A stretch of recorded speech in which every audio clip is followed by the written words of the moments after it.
para mim tá. Olá! Boa tarde, gente. Tudo bem? Vamos lá? Ó, já vi gente falando assim de atraso de 40 minutos. Não foi de 40 não, hein? A aula era 5h30, não era 5 horas. Mas realmente teve um atrasinho de 10 minutos, porque estava tendo outro aulão. Então, eu tive que esperar a professora sair, pegar o microfone higienizado e essas coisas de Covid, né? Então, a gente teve que aguardar um pouquinho, mas são só 10 minutos, tá? Bom, então, bora começar, gente. Primeiramente, quero dizer que é um prazer estar aqui com vocês, falar para vocês. A gente vai discutir um pouquinho sobre um tema super importante do concurso de Belo Horizonte, aliás, de qualquer concurso, né, para o SUS, que é a Política Nacional aí de Atenção Básica.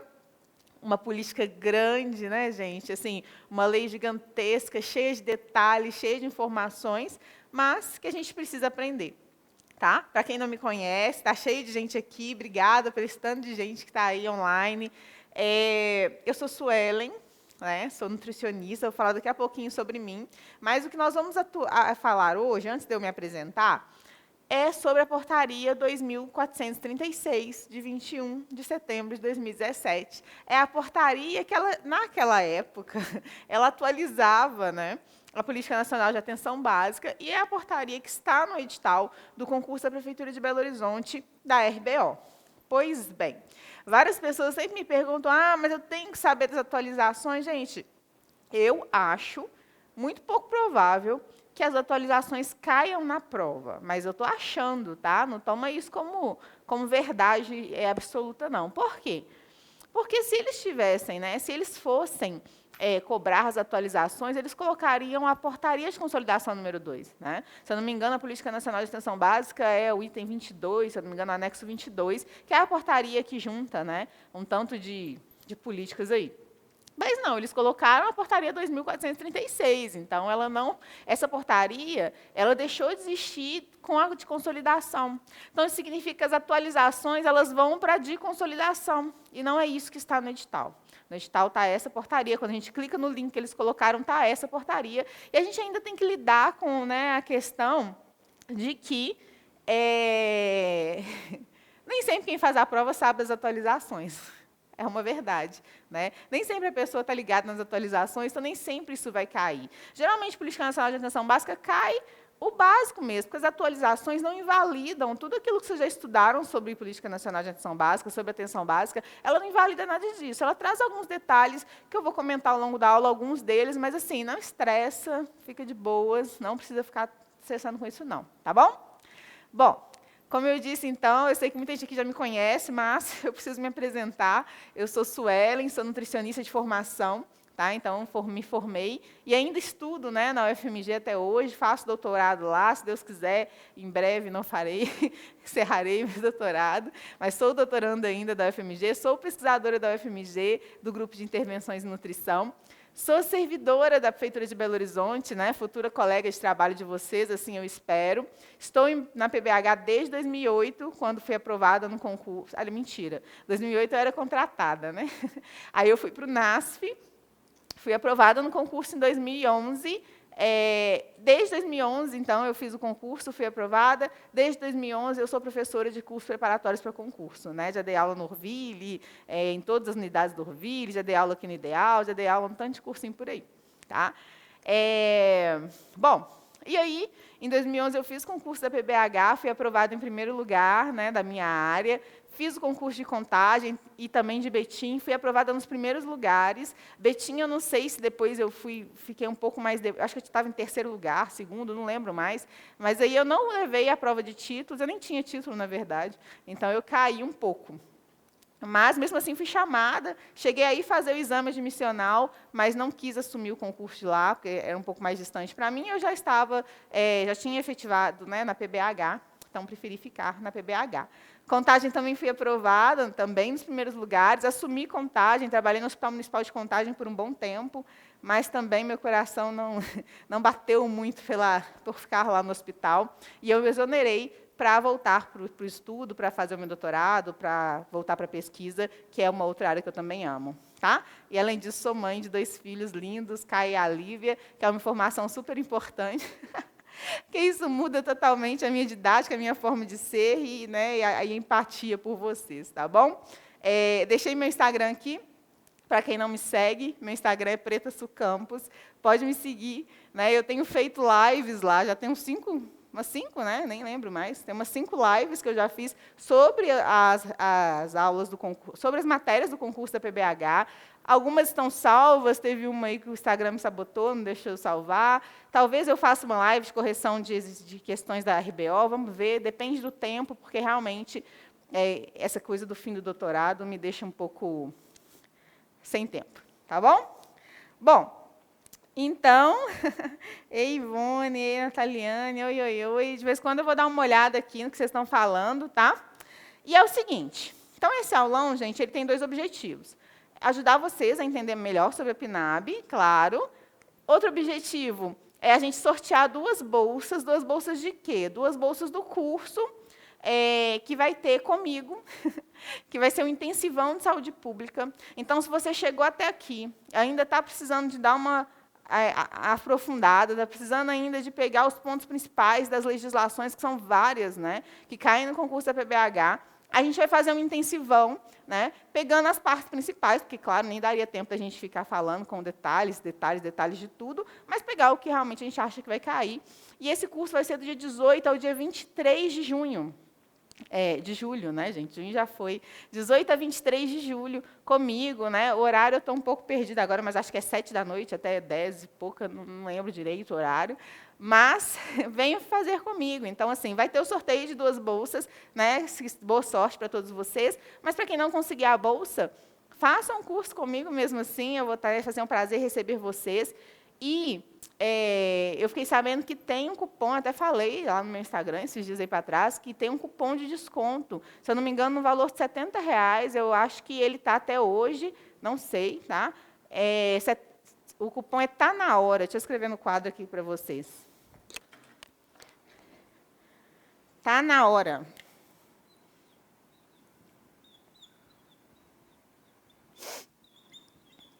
Aí vocês conseguem fazer a matrícula com esse desconto e vai ser, né, um prazer colaborar com vocês, tá bom? Então, bora lá. Para começar essa nossa live, aula gratuita, eu quis fazer uma coisa diferente, assim, porque toda vez eu sigo os protocolos meio parecidos, falei assim, vamos fazer uma gamificação. Não sei se vocês já tiveram a oportunidade de usar a plataforma do Kahoot.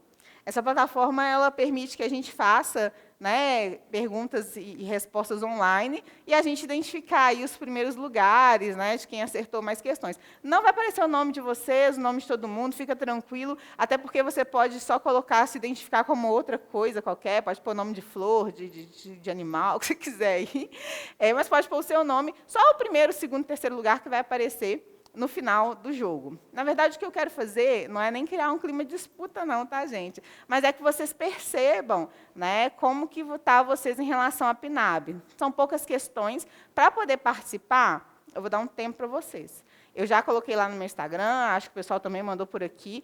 Entrem aí, vocês estão no computador ou no celular, tem 2 alternativas. Vocês baixam o aplicativo, mas isso pode demorar um pouco mais, ou é só digitar lá na busca, Kahoot,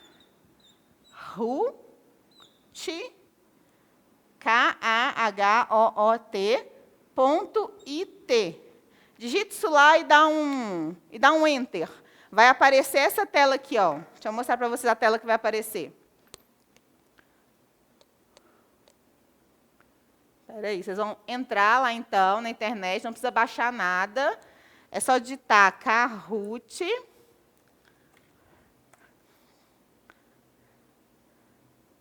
Espera aí que está baixando aqui. Vai aparecer essa tela, tá vendo? Uma tela roxa pedindo um código. Vocês já conseguiram acessar? Vou esperar um pouquinho para a gente poder começar a nossa aula. Ei, doutora mamãe, que bom que você está aqui. Eu já falei para vocês, né, gente, que a doutora... eu falei lá na live, doutora mamãe é muito chique. Outro dia estava eu lá no Instagram, olhando o Instagram do Lázaro, eu sigo ele, Lázaro Ramos. Quem eu vejo lá? A doutora mamãe. E eu já seguia ela, né? que eu mostro meus filhos lá, as coisas que ela posta. Ela estava lá no Instagram do Lázaro, ela é muito chique. Deu, gente? Estou esperando vocês falarem comigo que vocês conseguiram, para eu continuar. Tal. Bora lá, Rafaela, legal demais, né? Eu vou falar da inscrição. Olá, Vanessa, tudo bem? Ó, algumas pessoas já falaram que sim. Aí, ó, o suporte colocou lá, é só clicar. Bom, para vocês concorrerem à bolsa, é só vocês irem lá no Instagram do Grupo Ideal. Tem um post de sorteio lá. O primeiro post que vocês verem de sorteio está lá. Eu até também postei lá nos meus stories. Vocês vão entrar lá, comentar o nome de 3 amigos, curtir o post oficial, seguir o Ideal, e aí vocês precisam ter feito isso para participar do sorteio, que vai ser no final da aula, tá bom? Vou falar o código daqui a pouco, estou só esperando a galera entrar. Então, beleza. Chegaram nessa tela? Quando vocês chegarem nessa tela, eu vou dar um código. Então, já vou preparando vocês. Esse código vão ter questões da RBO. Aí, a gente vai partir do pressuposto que você está lá na prova agora, aquelas, né, a pressão, que você está lá na prova e você vai fazer com atenção. Você tem 1 minuto para cada questão. Só um minuto, né, gente? Porque a vida é assim. A gente precisa acelerar para não ficar aqui até tardão. Então, vocês têm 1 minuto, as questões estão facinhas, estão pequenas, o texto dela dá para resolver, tá bom? Vou gerar o código agora, espera aí.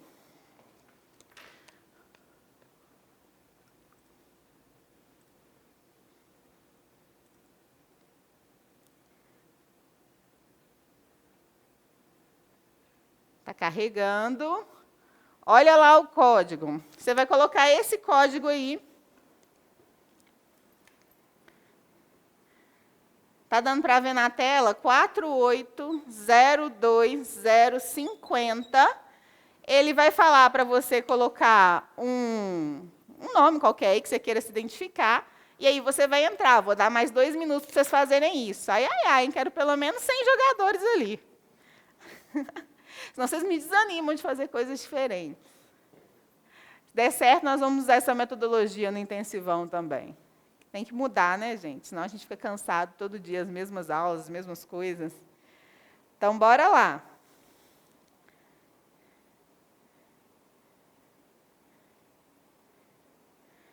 O pessoal já colocou como que entra no desafio do Kahoot.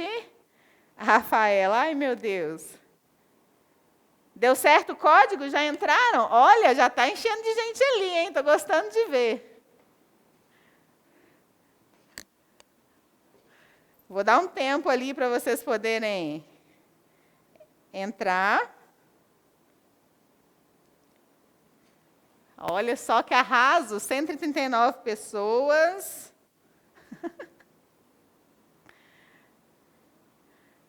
Tá bombando ali, ó. Bom, vou esperar mais um pouquinho, porque aí eu vou dar o start. Na hora que eu der o start, aí vocês têm que fazer e arrasar aí nas questões, tá? Olha quantas pessoas. Gente, que arraso. 252, 253. Quantas pessoas a gente tem em suporte? Só para ter uma ideia. Aqui na live. Aqui nesse aulão aí. 283, 4, 5, 6. Deu? Só adiantando, né, gente, que isso é só uma forma de tornar a aula mais interessante e mais didática, né? Não é para ninguém sair aqui deprimido e falar, eu errei todas. A gente está aqui justamente para aprender e não errar mais, caso a gente erre dessa vez. Então, sem pressão, tá? Sem desespero. Bora lá que vai dar certo.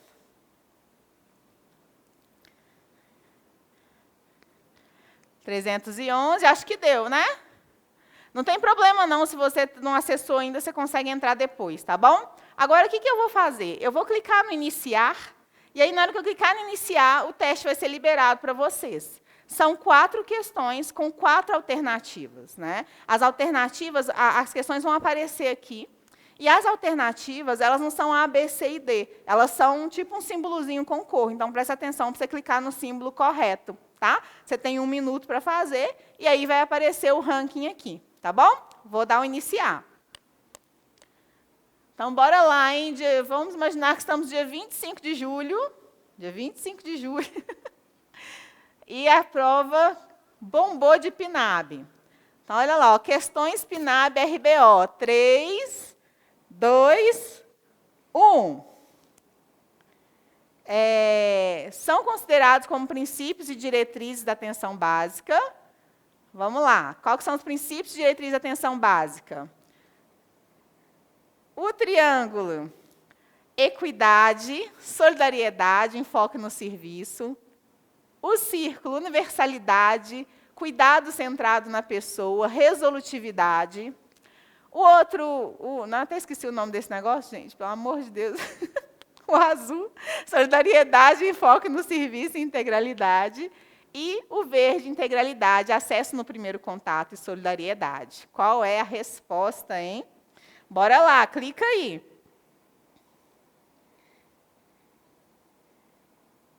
Isso aí, já começou, Raquel já começou, já apareceu, beleza. Bora lá, então, e clica na opção correta. Só tem uma correta, gente, só tem uma correta. A Fabiane, a hora de errar é agora. Isso aí, Fabiana. Então, vamos. Ó, então, vamos ver ali. 4 pessoas acertaram. Agora, vamos para a próxima questão. Avançar. Vamos ver. Ó. Segunda questão. A PNAB recomenda-se um ambiente adequado na unidade básica de saúde. E esse ambiente adequado tem a ver com a existência de... O vermelho: recepção com grades para evitar a violência urbana. Recepção sem grades e sem escala dos profissionais, evitando constrangimento, que é o amarelo. Recepção sem grades para não intimidar ou dificultar a comunicação. Clica aí no símbolo, na cor que vocês acham que é. Recepção com grades para a segurança do trabalhador de saúde. Tem que ser rápida, Érica. Mas depois eu vou dar essas questões para vocês, tá? Mas vão tentar fazer as outras ainda. Ô, Gláucia, tenta atualizar. Não fica estressado, não, que se não funcionar para vocês aí em casa, no site de vocês, aí depois eu vou dar essas questões, tá bom? É só para a gente poder brincar. Mas tem gente que está conseguindo, né? O código está escrito aqui, ó, Kelly. Está aqui no quadro.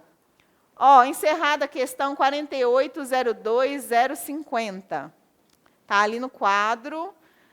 Vou avançar. Olha, o Gutarga agora está na frente, hein? Vamos lá, avançar. Em relação à equipe de saúde da família, a política de atenção básica apresenta como características. Em relação à equipe de saúde da família, quais são as características? Vermelho: os profissionais da equipe podem se vincular a mais de uma equipe. Não há obrigatoriedade de carga horária de 40 horas para todos os profissionais, é o que está no amarelo. Não há previsão de participação do ACE junto à SF, né? Ele vincula apenas as zoonoses. E a última questão: o ACE e os profissionais da saúde bucal podem fazer parte da equipe de saúde da família. Bora lá? É só os símbolos, gente. Eu estou lendo as questões ali, ó. É só os símbolos. Mas não estressa, não, que a gente faz ali. Mais uma vez. Ok. É porque vocês clicam nos símbolos, né? As questões ficam ali na tela.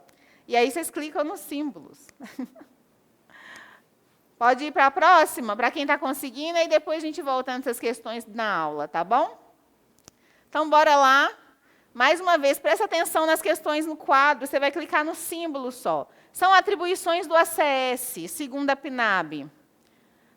Ó, se for o triângulo, dispensação de medicamento na farmácia. O círculo: aferir a pressão arterial e a medição da glicemia capilar. É losango, né? Realizar atividades administrativas na unidade. E o quadrado: nenhuma das alternativas anteriores. Então, o que você acha que é? Tá com delay, né? Espera aí que eu vou voltar aqui. Então, olha só, gente. O que vocês colocariam, então, para quem não conseguiu, né, no tempo ali do jogo? Dispensação de medicamentos na farmácia, aferir a pressão arterial e a medição da glicemia capilar, realizar atividade administrativa e nenhuma das alternativas anteriores está correta. Então, bora lá. Deixa eu colocar aqui avançar.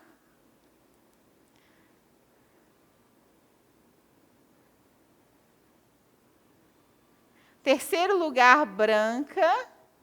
Segundo lugar, quem se identificou como eu. E o primeiro lugar ali das questões foi o Bill. Depois você se identifica aí, viu, Bill? Manda uma mensagem lá para a gente. Mas olha só, gente, deixa eu voltar lá na aula, então.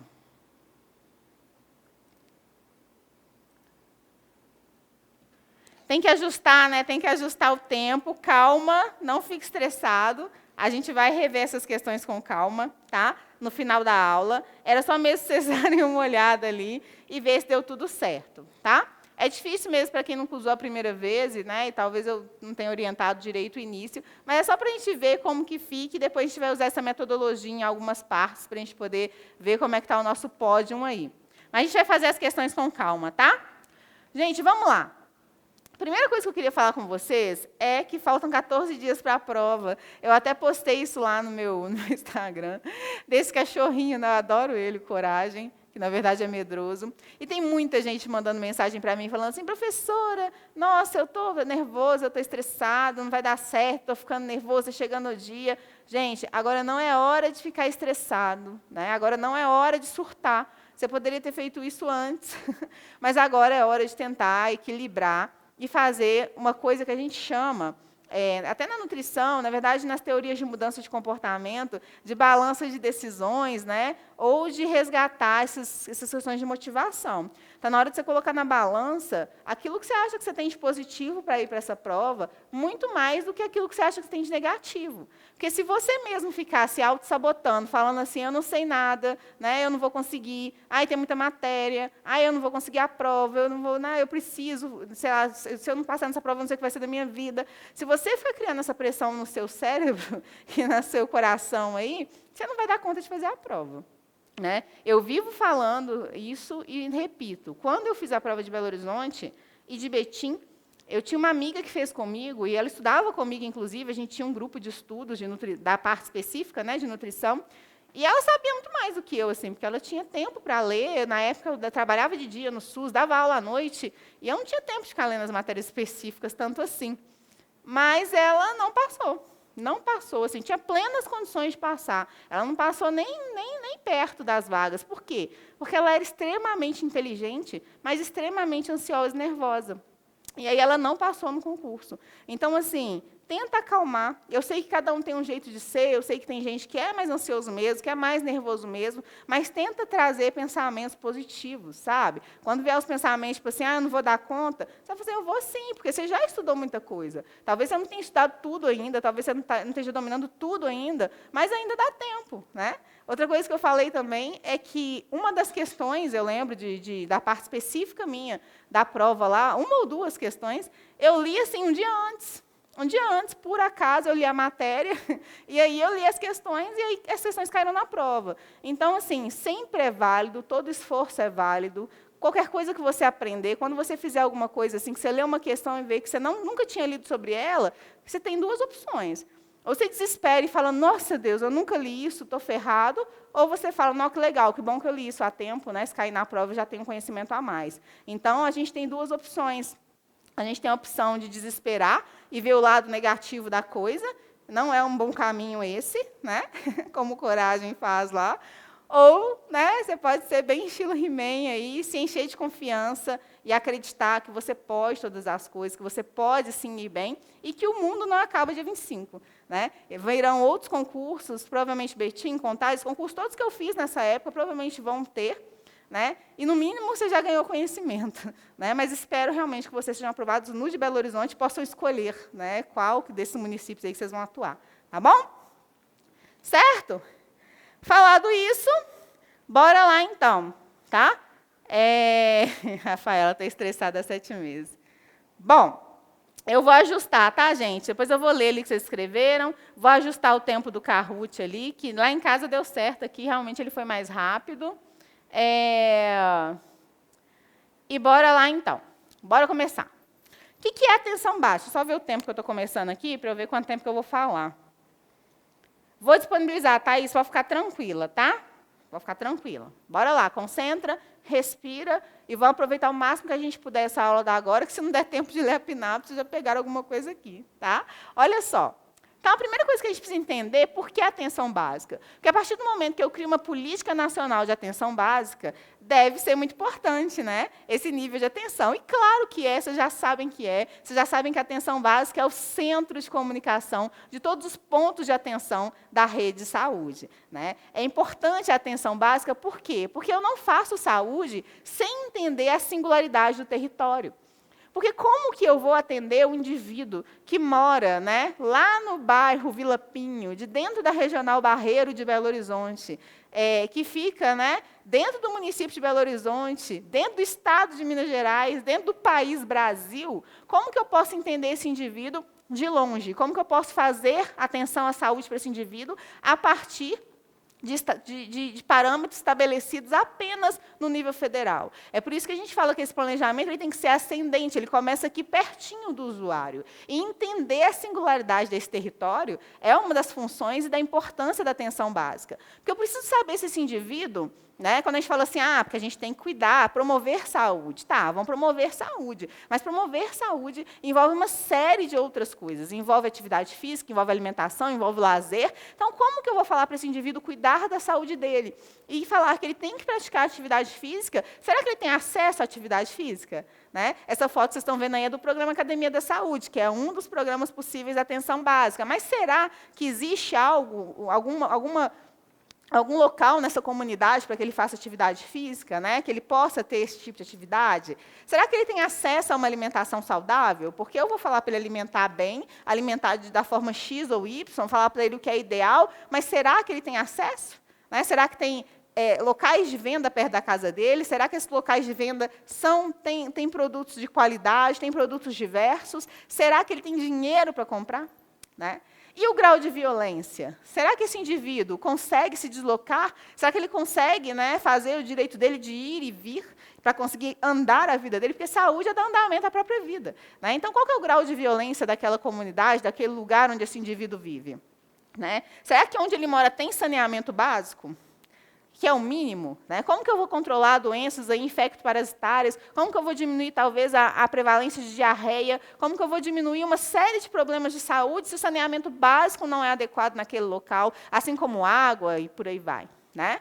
E educação? Esse indivíduo tem qual nível de escolaridade? As crianças daquele lugar têm acesso à escola? Como que é esse acesso? Ele tem acesso à merenda escolar? Ele consegue se alimentar de maneira digna para poder aprender? Esse indivíduo mais velho, o nível de escolaridade dele vai interferir no que você fala, da forma como você fala, e a capacidade dele de colocar em prática essas coisas e tomar as próprias decisões. Então, eu preciso saber sobre isso. Eu preciso saber também se esse indivíduo tem um emprego. Né? Ele tem dinheiro, ele não tem dinheiro? Tudo isso interfere no diagnóstico, tudo isso interfere no planejamento de saúde desse indivíduo, e eu preciso saber sobre as relações familiares. Né?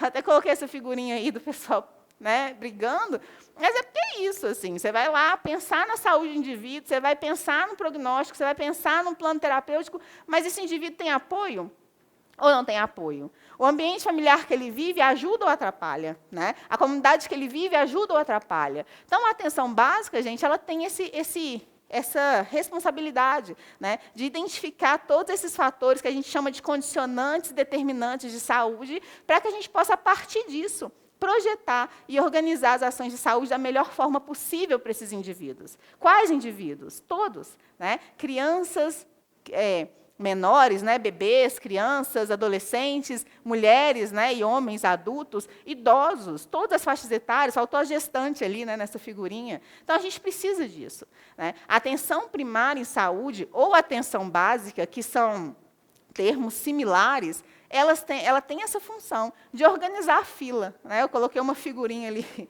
do lado da professora organizando a fila, é bem isso, né? Ela tem que organizar a fila, ela tem que organizar esses indivíduos dentro do sistema de saúde, é função da atenção básica. A partir do trabalho de uma equipe interdisciplinar, a partir de uma infraestrutura mínima que deve existir para que ela execute e faça as ações que são esperadas, a partir de um sistema de apoio, para que aí a gente vai ver essa coisa de apoio logístico só na aula de redes, mas a partir de sistemas de apoio, ela precisa de laboratórios, ela precisa de exames de imagem, ela precisa de assistência farmacêutica, ela precisa desses apoios, e a partir de sistemas logísticos, que eu preciso, então, de integrar essa rede, eu preciso fazer com que ela, de fato, funcione, eu preciso que esse indivíduo consiga acessar os diversos níveis de saúde, os diversos níveis de atenção, as diversas densidades de tecnologias em saúde, e, a partir disso, eu vou conseguir, sim, organizar a fila, igual a professora está ali.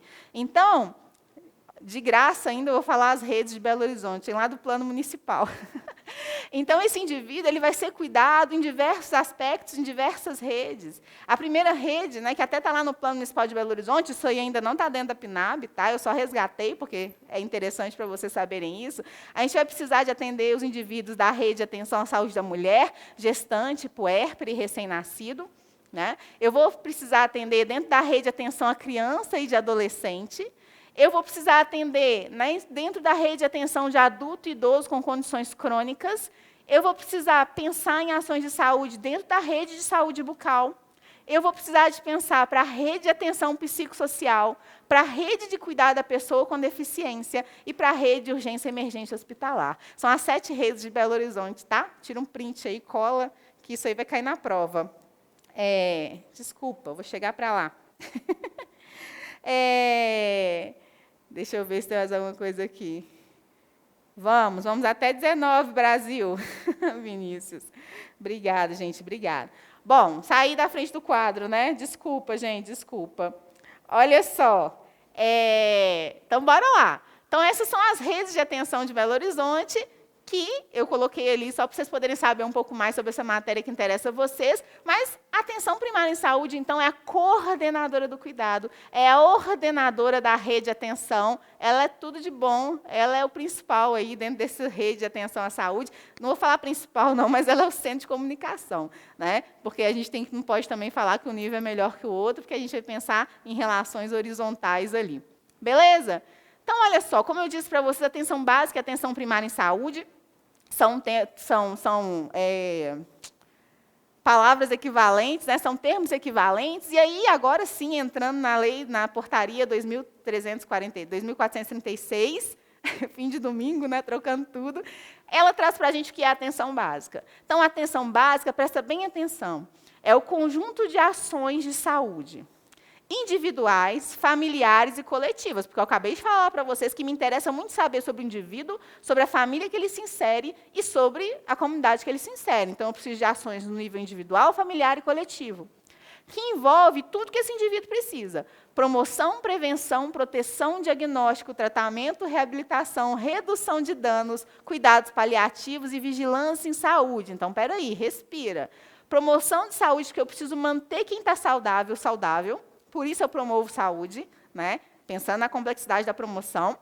Aí já é a aula da Política Nacional de Promoção de Saúde. Prevenção para aqueles que estão em risco de adoecer, pensando em todos os níveis de prevenção possíveis, primário, secundário, terciário, quaternário. Proteção, aí a gente pensa nas vacinas, a gente pensa no uso de preservativo, que eu preciso proteger esse indivíduo também e essa comunidade para que ela não adoeça. Diagnóstico, de preferência o mais precocemente possível, tratamento o mais precoce possível para evitar sequelas que podem vir a partir do adoecimento.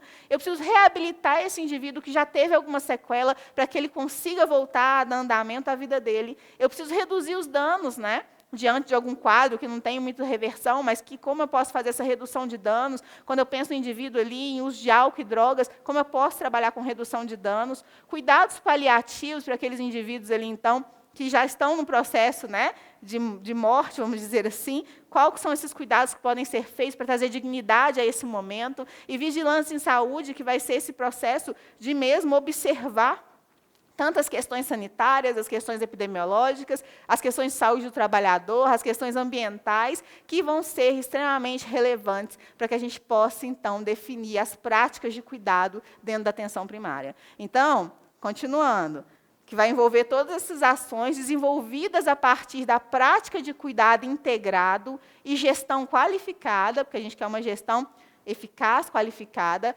realizada por uma equipe multiprofissional, né? Então, mais de uma categoria, todo mundo é importante nesse processo, e dirigida à população em território definido, porque a atenção básica trabalha dentro das suas unidades de saúde, com equipes de saúde que atendem uma população adscrita, ou seja, uma população específica, uma população ali demarcada, para ela cuidar daquela população ao longo da vida dela, sobre os quais a equipe assume responsabilidade sanitária. Responsabilidade sanitária é a responsabilidade que essa equipe tem que assumir diante do território que ela cuida. Ela precisa entender tudo o que tem no território dela, todos os determinantes e condicionantes, e assumir a responsabilidade de propor ações que sejam coerentes com a demanda do seu território. Isso é responsabilidade sanitária. Então, você está sabendo isso aí? Já está ótimo, já está meio caminho andado em relação à atenção básica. Tá bom? Bom, beleza. Espero que a prevenção primária, secundária e quaternária. Bom, o que acontece? Eu não vou entrar muito nisso não, né, gente? Porque a PNAB já tem muita coisa para a gente falar, mas só rapidinho, prevenção primária, secundária e terciária são níveis de prevenção definidos a partir do modelo da história natural da doença, lá por Level e Clark, que definem os níveis de prevenção. Prevenção primária é aquela prevenção que eu vou atuar com ações ali de promoção da saúde, ou seja, com os indivíduos saudáveis. Exemplo, eu vou estimular a prática de atividade física e alimentação saudável para que ele não adoeça. Isso é promoção de saúde. E eu vou ter proteção, que eu falei que é, né, a questão das vacinas, por exemplo, o uso de preservativo, quando a vigilância sanitária fica lá observando os restaurantes, tudo isso eu estou fazendo para evitar adoecimento. Então, a prevenção primária é dividida em promoção e proteção. Tá?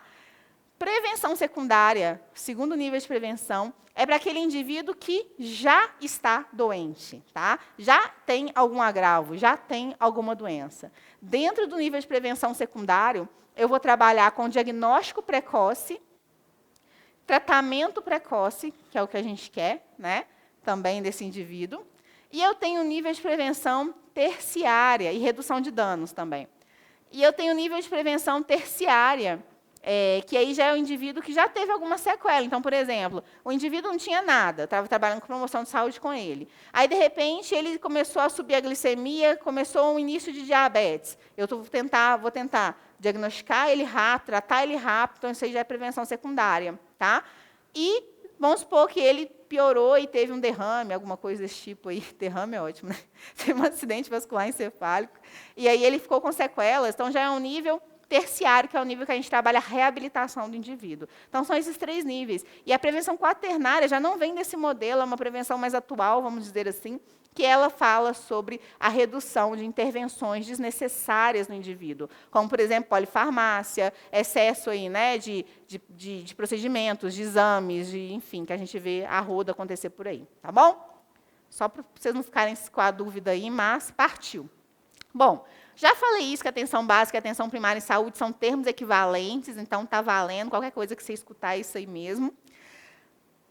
Primeira coisa que a gente precisa entender, que está lá na portaria, que a atenção primária é a principal porta de entrada do SUS. Porta de entrada é por onde esse indivíduo chega. Ele é a única? Não. Porque se eu estiver passando mal, tiver, né, um princípio, como diz o povo, um princípio de infarto, eu vou parar onde? Eu vou parar numa UPA. Então, a minha porta de entrada vai ser a UPA, não vai ser a atenção básica. Né? Mas, por isso que ela não é a única porta de entrada, mas ela é a principal. A gente quer que esse indivíduo entre por essa porta, né, bem, não, né, numa situação aguda de urgência. Então, a principal porta de entrada, ela vai coordenar o cuidado do indivíduo. Então, coordenar o cuidado significa que ela vai cuidar desse indivíduo aí da gestação até a velhice, longitudinalmente, cuidando em tudo aquilo que ele precisa, né, e ofertando aquilo, né, ofertando as ações e serviços de saúde necessários para cuidar da saúde desse indivíduo. Tudo aquilo que a gente falou, promoção, proteção, reabilitação, tratamento, ela vai coordenar esse cuidado desse indivíduo. E ela é o centro de comunicação da RAS, né, da Rede de Atenção à Saúde.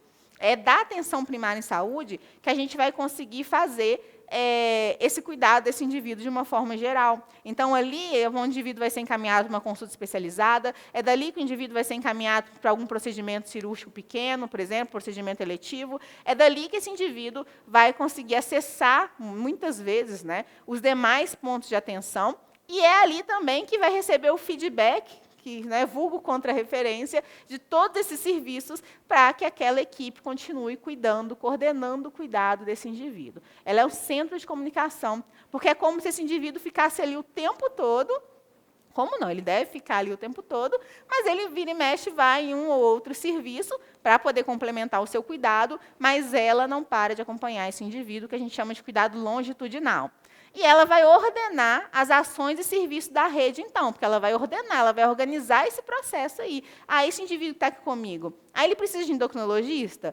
Ah, não, não precisa. Aqui dá para a gente resolver o problema dele. Ah, mas esse daqui precisa de endocrinologista. Quem precisa mais? Quem é prioridade? Quem eu vou colocar como prioridade? Quem pode esperar mais tempo? Então, ela tem que organizar essa fila desse indivíduo para acessar o tal do endocrinologista lá na atenção secundária. Por isso, ela ordena as ações, ela ordena os serviços da raça. Tudo bem? Ela, então, vai ofertar essa atenção, né? Essa atenção à saúde, esse serviço de atenção à saúde. Ele vai ofertar atenção integral em todos os níveis de complexidade, de maneira gratuita, claro, porque a gente sabe, né, que o SUS ele é gratuito, pensando sempre nos condicionantes determinantes de saúde, que foi o início da nossa aula. Tá? E essas ações, essas intervenções, tudo que a atenção primária vier a fazer, precisa ser sem estigmatização, sem discriminação e sem exclusão social. Pelo contrário, as ações têm que sempre pensar em incluir, né, em abordar todos os indivíduos, independente de credo, religião, raça e por aí vai. Tá bom? Tudo bem até aqui? Tal.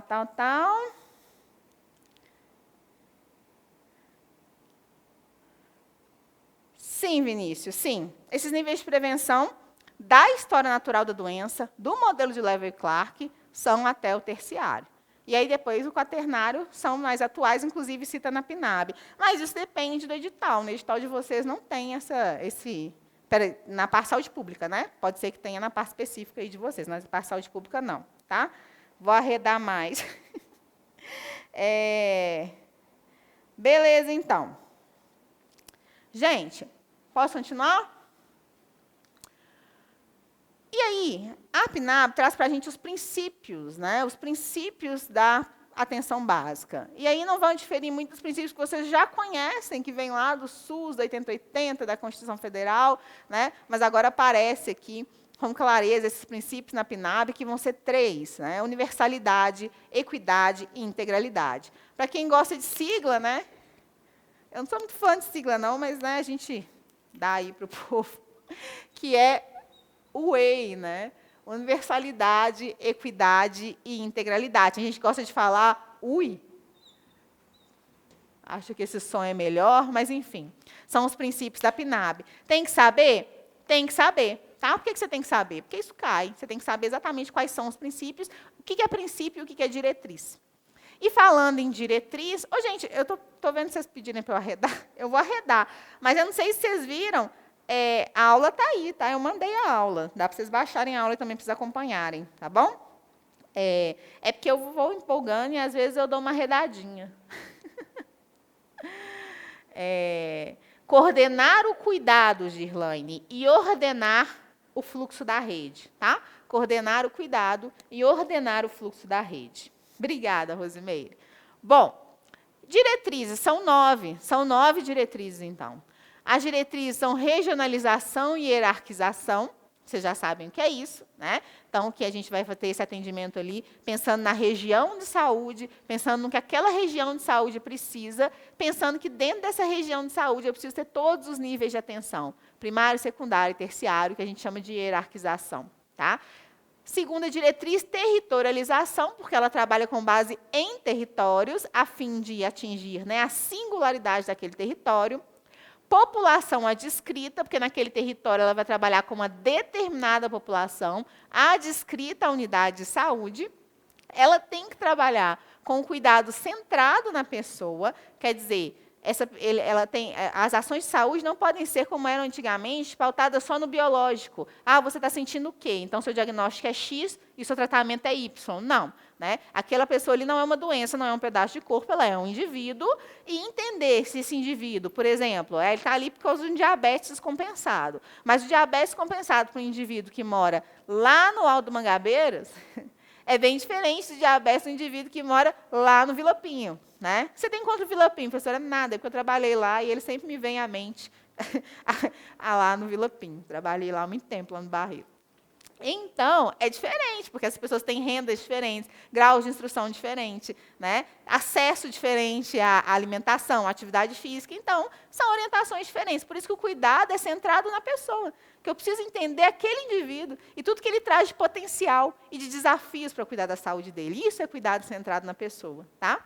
Outra diretriz é a resolutividade. A gente espera que, na atenção básica, a maioria das questões de saúde trazidas pelos usuários sejam resolvidas na atenção básica. Então, a gente quer que ela seja resolutiva. Mas, caso não consiga resolver lá, que ela consiga dar encaminhamento para os serviços corretos, no tempo correto, para que esse indivíduo consiga ter o cuidado da maneira mais ágil e transparente possível. Resolutividade. Tá?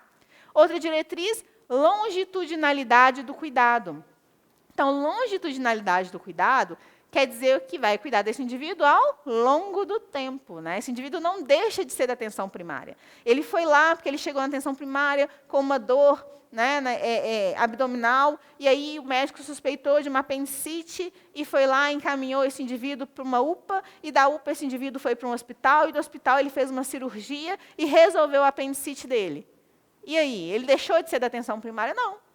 A atenção primária vai lá fazer busca ativa, vai ver como é que foi essa cirurgia, vai ver como é que está o processo de recuperação, vai acompanhar esse indivíduo ao longo da vida dele, porque ele continua tendo que participar dos protocolos de saúde do homem, por exemplo, se foi um homem. Né? Então, ele não deixa de ser da atenção primária nunca. Ele pode até ir ali resolver um probleminha, mas ele fica aqui, é longitudinal. Tá? Ordenação da rede, é o que a gente acabou de falar. Aliás, antes, coordenação do cuidado, né, que a gente falou, ela coordena esse cuidado, e ordenação da rede. Ela ordena o fluxo desses usuários dentro da rede de atenção. Tá?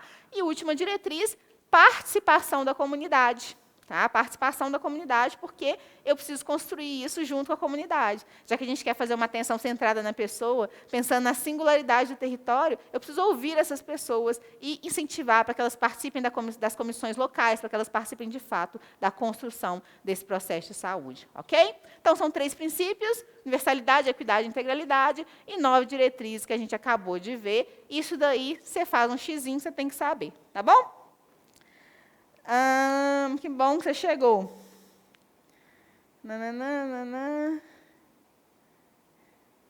A adscrita, Rodrigo, é a população que é cadastrada, é a população que pertence à área daquele local. Tá? É como se fosse imaginar fazer um círculo ali em determinado bairro, em determinada área, e dentro daquele círculo ali está a população adscrita, a população que é da unidade de saúde. Tá bom? Deixa eu ver o que mais. Já tinham respondido, né? Vocês arrasam. Tereza, regionalização e territorialização são diretrizes muito próximas, né? Mas regionalização tem a ver com o desenho das regiões de saúde, sabe? Quando vão ser ali determinados municípios que vão ficar em conjunto para poder prestar todos os níveis de atenção. Então, eu vou dar um exemplo, né, que não existe assim da minha cabeça, mas vamos supor, por exemplo, a região de saúde, existe uma região de saúde que é o município de Belo Horizonte, Sabará, Betim e Contagem. Não é só isso, não, mas vamos falar que é essa região. Dentro dessa região, eu vou ter todos os serviços necessários para o indivíduo. Tá? Então, a região é esse desenho que é feito pelo Estado, junto com os municípios, né, para poder desenhar esse local onde eu vou ter tudo que esses indivíduos que moram nessa região precisam. A territorialização, ela é um conceito, né? Ela é um conceito que vem falar exatamente isso, que eu preciso trabalhar com a lógica de territórios, trabalhar com aquilo que o território precisa. Não necessariamente ele é um desenho, não é a junção de municípios, mas ele está falando a mesma coisa, que eu preciso ter territórios muito bem definidos para a gente poder fazer uma atenção à saúde mais coerente com as demandas da comunidade. Tá bom? Ok. Partiu.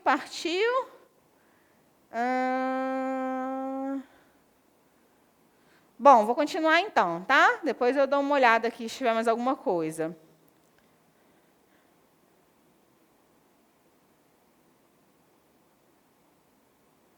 Isso mesmo, Vinícius já respondeu. Eu vou contratar o Vinícius para ser, para ser meu assistente, olha só. Como não confundir na hora da prova os princípios de diretriz? Na PNAB é ok, porque os princípios são só 3, mas nas outras políticas são muitos princípios de diretriz, como não confundir? Pois é, Poliane, como não confundir? Ou aí se depende da forma como você gosta de estudar, né? Eu acho que você tem que tentar. Eu gosto de criar tabelas, eu sou muito visual. Então, eu gosto de criar tabelas, mapas mentais. Eu geralmente escrevo, sabe? Gosto de escrever porque quando eu faço prova, eu lembro exatamente dos desenhos que eu vou esboçando, sabe? Então, eu sou mais dessa linha. Tem gente que é mais da linha que gosta de fazer siglas, decorar. Então, você tem que achar a sua estratégia. Tem gente, eu também gosto muito de entender o contexto. Porque, olha só, quando eu comecei essa aula com aquelas imagens para vocês, eu falei tudo que a gente está falando aqui. Né? Só que agora a gente está falando da forma como está no texto, dividido em princípios, de diretrizes. Então, tem gente que gosta de entender o contexto, aí depende de cada um, tá? Mas depois eu dou umas dicas sim. Beleza, gente. Vou continuar, tá bom? Ô, Luciana, vou tentar, viu? Mas é porque, como o aulão só tem 1 hora, eu não consigo falar tão devagar. Bora lá, então. Bora. Gente, vamos ver como que isso pode cair, então. Questão número 1. É lá de 2018, da Prefeitura de Fortaleza. Com base na portaria 2436, afirma-se que a atenção básica consiste em um conjunto de ações apenas de caráter coletivo e preventivo? É isso que é atenção básica? Só coletivo e preventivo? Acho que não, né? B, tem como princípios a universalidade, a equidade e a integralidade? Parece que sim. Vamos ver a C. Desconsidera os determinantes condicionantes de saúde, pelo amor de Deus, foi o início da nossa aula. É lógico que ela considera, ela não desconsidera. Não trabalha sob a ótica da intersetorialidade, para não interferir no alcance de resultados? Como que você trabalha os diferentes determinantes de saúde sem intersetorialidade, pelo amor de Deus? Então, a resposta dessa alternativa é letra...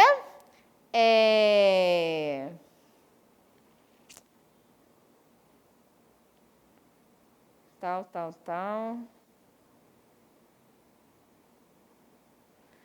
Tá, estava lendo ali os comentários. É letra B, tá? Olha só, gente, deixa eu só falar uma coisa aqui. Parece fácil essa questão, né? Só que eu quero muito que vocês tenham maldade na hora de fazer a prova. Porque o que aqui está óbvio, desconsidera os determinantes condicionantes de saúde. Na hora que a gente está nervoso, estressado, né? Que a gente quer não ficar, a gente não vê esse des aí, não. A gente lê, considera os determinantes condicionantes. E marca feliz e erra feliz. Então, toma cuidado, sabe? Não menospreze nenhuma questão. Leia todas as alternativas, ainda que você tenha certeza que era a B. Leia a C e a D com carinho para você não errar, tá bom? Outra questão, olha só. Conforme o artigo 3º da portaria, podemos afirmar que as diretrizes do SUS são, exceto... ele está pedindo as diretrizes da portaria da Política Nacional de Atenção Básica, tá? E aí ele fala assim na letra A, territorialização, resolutividade, gestão participativa e longitudinalidade do cuidado. Qual que é, gente? A única que não apareceu naquele quadrinho que a gente acabou de falar é gestão participativa.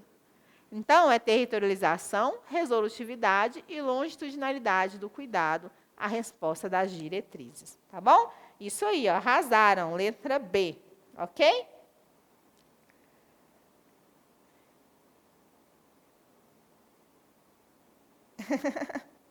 Atrapalhou nada não, gente. Bom, então, alternativa letra B, ok? Seja muito bem-vindo sempre, Vinícius, todo mundo. E vai me falando aí, se eu estiver muito rápido, vocês me falam que eu sou meio assim mesmo. Partiu?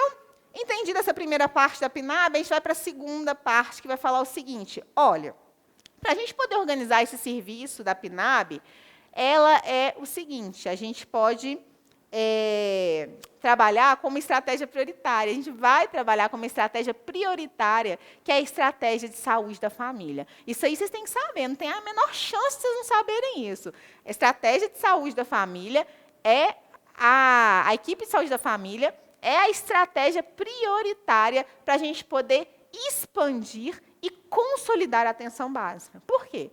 Porque a equipe de saúde da família é uma equipe composta por diversos profissionais. Então, eu tenho médico, eu tenho enfermeiro, eu tenho técnico, né, de enfermagem, e tenho agente comunitário de saúde, e tenho também, né, posso ter agente comunitário de endemia, e posso ter também, como é que fala? O pessoal da saúde bucal. E aí, o que acontece? Nayara, você me desconcentrou. A Nayara entrou aqui, gente. Aí, o que acontece? É um conjunto de profissionais que vai contribuir com esse cuidado que a gente quer, com esse olhar ampliado, com esse cuidado longitudinal, né? O agente comunitário de saúde é extremamente relevante, porque ele vai nas casas, ele visita essas pessoas mensalmente, ou mais vezes, dependendo da necessidade. Ele entende o que está precisando daquele território, ele roda o território. Então, é uma equipe que tem um potencial muito grande para fazer tudo isso que a gente falou até aqui. Então, por isso, ela é estratégia prioritária. Tá? O que a portaria também traz é que podem ser usadas outras estratégias em caráter provisório, como, por exemplo, a estratégia de agentes comunitários de saúde, como, por exemplo, as equipes de atenção básica, que eu vou falar daqui a pouco, mais para frente, mas provisório. Né? A ideia é que a gente chegue na equipe de saúde da família, que é a estratégia prioritária. Tá? Outro ponto importante que a portaria traz é o seguinte, que tem que ter uma integração entre vigilância em saúde e atenção básica. Isso é falado em muitos documentos do SUS. O que é vigilância em saúde, gente? É acompanhar, observar, gerar dados que vão me permitir analisar a situação ali daquele determinado território, para eu poder planejar ações, implementar ações, não é isso? E aí a gente conseguir ter melhores resultados, avaliar ações de saúde. Isso é vigilância. Tá? Como que eu vou ter vigilância trabalhando de um lado e as ações da atenção básica de outro? A atenção básica precisa estar em consonância com aquilo que a vigilância tem observado e gerado de dados e orientações. Então, vigilância e atenção básica, vigilância em saúde e atenção básica, tem que estar grudado. Essa integração é condição essencial para o alcance dos resultados. Já vi isso cair em questão de prova. Tá? Então, você tem que saber isso, que vigilância em saúde e atenção básica tem que andar grudadinho. Para quê? Porque quando você faz isso, você consegue serviço com maior integralidade, né? Pensando na intersetorialidade, na intrasetorialidade. O que é isso? Intersetorialidade é a gente trabalhar com diferentes setores, por exemplo, saúde e educação. Intrasetorialidade é a gente trabalhar dentro do mesmo setor, a integração dentro do mesmo setor. Então, dentro da Secretaria de Saúde, eu tenho integração, por exemplo, entre os diferentes serviços do SUS. Tá? Então, a gente tem que trabalhar com esses parâmetros. Ok? Outra coisa. Unidade Básica de Saúde, gente. Na portaria 2436, fala o seguinte, que são estabelecimentos de saúde que prestem ações e serviços de atenção básica. Tá bom? Então, qualquer estabelecimento de saúde, não é qualquer não, né? É um estabelecimento de saúde que presta ações e serviços de atenção básica. Isso se chama unidade básica de saúde. E elas funcionam não apenas como local de prestação de serviço assistencial, mas é um espaço também de educação. É um espaço de formação de recursos humanos, porque lá eu vou ter estagiários, eu vou ter residentes, eu vou ter integração com a escola, com o ensino, né? Eu vou ter também educação permanente dos profissionais, e a gente vai conseguir fazer inovação e avaliação também dessa rede de atenção. Então, é um espaço vivo, né? É um espaço que vai rolar várias coisas além da assistência em si. Unidade básica de saúde. Até aqui, né? O Senhor nos ajudou, estou brincando. Até aqui era unidade básica de saúde, mas com as atualizações, esse nome pode ser unidade básica, mas pode ser também outro nome que eu vou falar no final, para não confundir vocês. Vão entender primeiro essa portaria aqui, que é a que está na edital de vocês, que provavelmente é o que vai cair. Depois eu falo das atualizações, tá bom? Beleza. Aí, gente, vem uma parte bem legal, só que não, que são 22 responsabilidades comuns, né, dos entes federados em relação à organização da atenção básica. Então, eu tenho lá o município e o Distrito Federal, eu tenho o Estado e eu tenho a União. O que cada um tem que fazer para organizar a atenção básica, a gente vai ver daqui a pouco. Só que, independente disso, existem responsabilidades comuns a todos eles. Responsabilidades que qualquer um desses entes, qualquer um dessas figuras aí, município, Estado, Distrito Federal ou União, tem que fazer. E aí a gente vai falar disso agora, tá?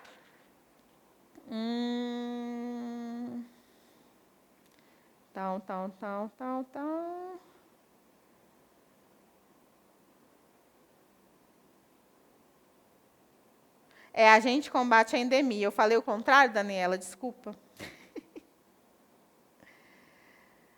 Beleza. Então, tá bom.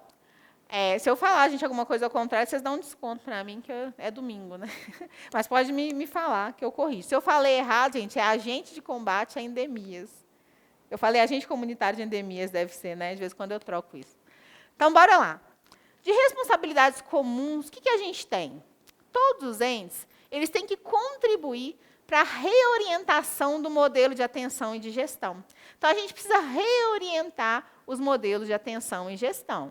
Como? Eu preciso de um modelo de atenção que não seja pautado apenas em questões agudas, que não seja um modelo de atenção pautado na oferta de serviço. O que isso quer dizer?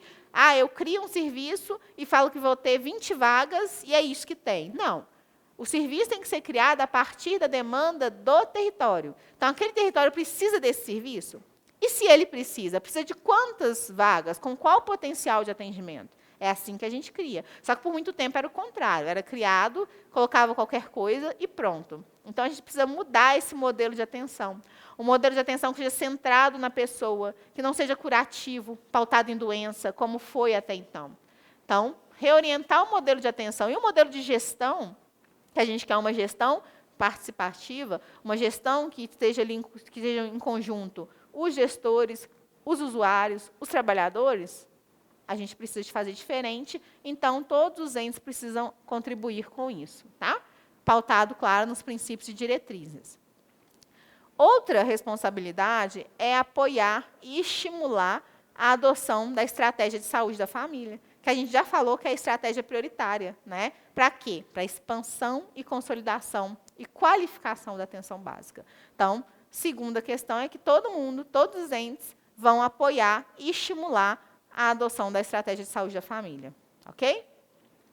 Outra questão é que, beleza, eu quero mudar a lógica do SUS, eu quero um modelo de atenção diferente, eu já sei que, para isso, eu vou trabalhar com a estratégia de saúde da família como estratégia prioritária, mas como que essa equipe vai trabalhar sem infraestrutura? Então, a terceira responsabilidade é que eu preciso garantir, eu não, né? Os entes federados precisam garantir infraestrutura adequada e boas condições para o funcionamento da unidade básica de saúde. Então, quando a gente está falando de infraestrutura e boas condições, a gente está falando de espaço, de mobiliário, de equipamentos, né? A gente está falando da questão da acessibilidade, ter rampa, ter elevador, o que for necessário para dar acessibilidade a esses pacientes. Então, infraestrutura necessária, tá? Ok?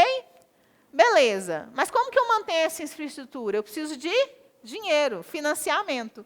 E aí, esse financiamento tem que ser tripartite. Então, todos os entes vão contribuir para o financiamento tripartite. Todo mundo vai dar lá uma parcela desse dinheiro para a atenção básica funcionar. Tudo funcionando bonitinho, eu preciso que esse usuário tenha acesso, que seja assegurado a ele o acesso até esse serviço. Um acesso universal para todos, equânime, né? Ou seja, que considere as necessidades de cada um, ordenado, né? Bonitinho, dentro da rede, como a gente falou. Então, tudo isso tem que acontecer. Acesso universal, equânime e também ordenando aí os serviços do SUS. Como que eu faço essa ordenação de fluxos? A atenção primária, ela ajuda nessa, ela é ordenadora, né? Ela que vai encaminhar ou não, ela que geralmente vai fazer essa organização mesmo do usuário dentro da rede, mas a região de saúde, esses serviços da rede de atenção são pactuados lá nas comissões intergestores, lá na CIB da vida, né? Lá na CIT da vida, né? Então, principalmente ali na CIB, que são desenhadas essas regiões. Então, ela tem que assegurar. Os 3 entes têm que dar um jeito de assegurar que esse usuário vai ter acesso universal, equânime, a todos esses serviços de saúde. Tá bom? Bom, eu vou terminar as responsabilidades, aí eu vejo as perguntas, tá, gente? Senão eu me perco aqui. Bom, outra questão, que a gente precisa de ter tudo muito bem descrito nos planos municipais. Vocês já sabem isso. Vocês já sabem lá da Lei 8080, lá de tudo lá que a gente viu lá atrás, ou que vocês viram com outros professores, né?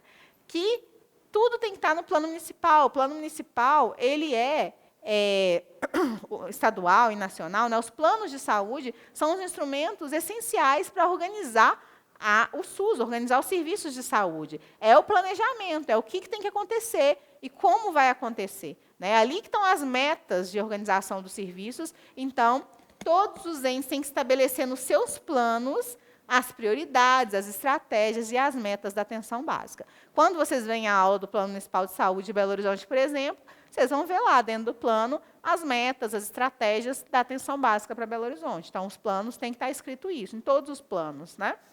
Certo? Outra responsabilidade comum é que tem que ter o quê? Esses trabalhadores que vão fazer esses serviços, todos que a gente está falando, essas ações, eles têm que ser qualificados. Então, todo mundo vai ajudar a desenvolver, né, mecanismos, desenvolver qualificações para esse trabalhador. Tanto para a gestão, quanto para os trabalhadores da atenção, que prestam assistência. Né? Então, tem que ter educação permanente, tem que ter educação continuada, tem que trabalhar com a formação de novos profissionais. Quando vai o estagiário lá na unidade de saúde, ele está sendo formado. Futuramente, ele vai ser um profissional mais capaz de atuar naquele setor, porque ele está passando por ali, ele está vendo o processo de trabalho. Os profissionais que já estão ali também têm que ser qualificados. Né? Eu vou dar um exemplo para vocês. Agora, a gente está nessa coisa aí do Covid, e agora tem tido uma série de reuniões para poder definir os protocolos e diretrizes de tratamento dos pacientes pós-Covid. Né? Muitos demandam reabilitação, né? De fisioterapia, de fonoaudiologia, de não sei o que lá, de nutrição. Então, os protocolos estão sendo feitos agora. E esses profissionais vão ter que ser capacitados, porque a gente antes não lidava com Covid. Né? Então, a gente vai ter que ser sempre qualificado. Além disso, esses profissionais têm que ter os seus direitos garantidos, né? Seus direitos trabalhistas, têm que receber um salário digno, seus direitos previdenciários, porque um dia eles vão de aposentar. Né? Tem que ter essa questão do vínculo, enfim, tem que ter essa coisa da qualificação e desenvolvimento do trabalhador, tá? Porque senão não vai funcionar. Outra questão que traz também é que a gente tem que garantir. Garantir o quê? Estratégias para fixar os profissionais. Porque quando eu falo que a atenção básica vai ser esse serviço essencial, quando eu falo que eu tenho que estar ali próximo dessa população, atendendo e cuidando dessa população longitudinalmente, eu preciso de criar vínculo com essa população. Como que eu vou criar vínculo se eu entro um médico aqui hoje, amanhã sai, entra um enfermeiro hoje, amanhã sai? Aí não tem jeito, né? Então, ele fala que tem que criar, garantir provimento e estratégias para fixar profissionais de saúde na atenção básica. Tá? Para poder o quê? Para a gente conseguir ter essa questão do cuidado e do vínculo. Um exemplo, em Belo Horizonte, por exemplo, os profissionais que trabalham nas unidades básicas de saúde, eles recebem, a gente chama de plus, né? Um dinheiro aí que vem do Ministério da Saúde para quem trabalha dentro ali da saúde da família, junto ali na unidade básica de saúde. Então, tem um dinheirinho aí que é para estimular que o profissional fique. Além desse dinheiro, Belo Horizonte ainda tem um adicional que é de acordo com o tipo de unidade de saúde que você está. Então, se você está numa região mais vulnerável, a tendência é que você ganhe mais. Para quê? Para estimular você ficar lá da região mais vulnerável. Tá? Então, isso são estratégias para poder manter os profissionais nos lugares e esse vínculo poder ser criado. Tá? Outra questão também é que tem que o quê? Desenvolver, todos os entes vão desenvolver, vão disponibilizar e implantar sistemas de informação. A gente sabe que o sistema de informação da atenção básica é o SISAB, né? Sistema de informação da atenção básica. Então, isso tem que ser criado, tem que ser alimentado, porque vai ser a partir desses dados que a gente vai conseguir o quê? Qualificar a atenção em saúde. Eu vou conseguir analisar se está indo bem, se está indo mal, né? Se eu estou conseguindo atingir as minhas metas ou não. A gente vai ter dados para fazer planejamento, então é importante o sistema de informação em saúde, tá? Tem que garantir, então, o que a gente falou, transporte em saúde também. Porque se ela é ordenadora dos fluxos da rede, e eu preciso encaminhar um paciente que vai fazer hemodiálise ou que está fazendo tratamento quimioterápico para o hospital Y, e esse usuário não tem condições de ir, eu preciso de transporte, eu tenho que garantir transporte, né? Eu também tenho que garantir transporte para esse usuário sair daqui da minha unidade básica e talvez ser encaminhado para uma UPA ou para um outro lugar. Então, tem que garantir transporte em saúde também, tá? Tanto de pessoas quanto de materiais. Por exemplo, exame de sangue, os exames coletados também tem que ir de um canto para o outro, tem que ter transporte para fazer isso, tá? Para a gente poder ser resolutivo e conseguir atender esses indivíduos integralmente. Outra questão, eu tenho que planejar, quando estou falando gente, são os entes, tá? Estou falando das responsabilidades comuns dos entes. Planejar, apoiar, monitorar e avaliar as ações da atenção básica. Todo mundo tem que fazer isso, né? O Ministério da Saúde, o Estado, o município, o Distrito Federal, a gente precisa acompanhar, porque isso é essencial na saúde. Eu não simplesmente vou lá, instalo um serviço ou um programa e não acompanho.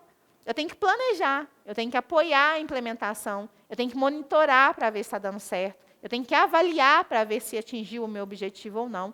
Então, todos os entes federados têm essa responsabilidade, tá? Bom, deixa eu ver se, por enquanto, tem alguma coisa aqui. Tal.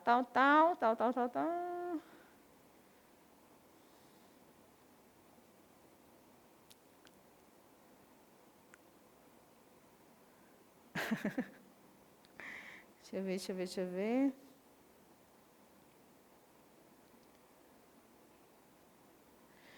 Não, Raquel, isso depende do lugar que você passou no concurso, tá? Não tem a ver com onde você mora, não.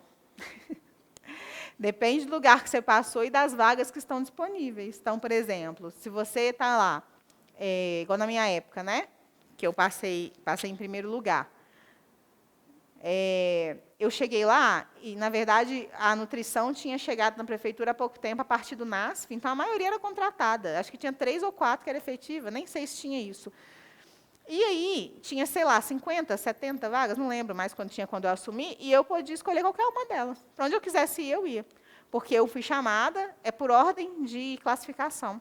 Aí você vai lá assumir, vai ter uma planilha com todas as vagas lá, né? Que tem disponíveis no município naquele momento, e você escolhe para onde você quer ir. Se você der sorte de estar em algum lugar perto da sua casa, você vai para perto da sua casa. Se não tiver, você vai para onde tiver, tá bom?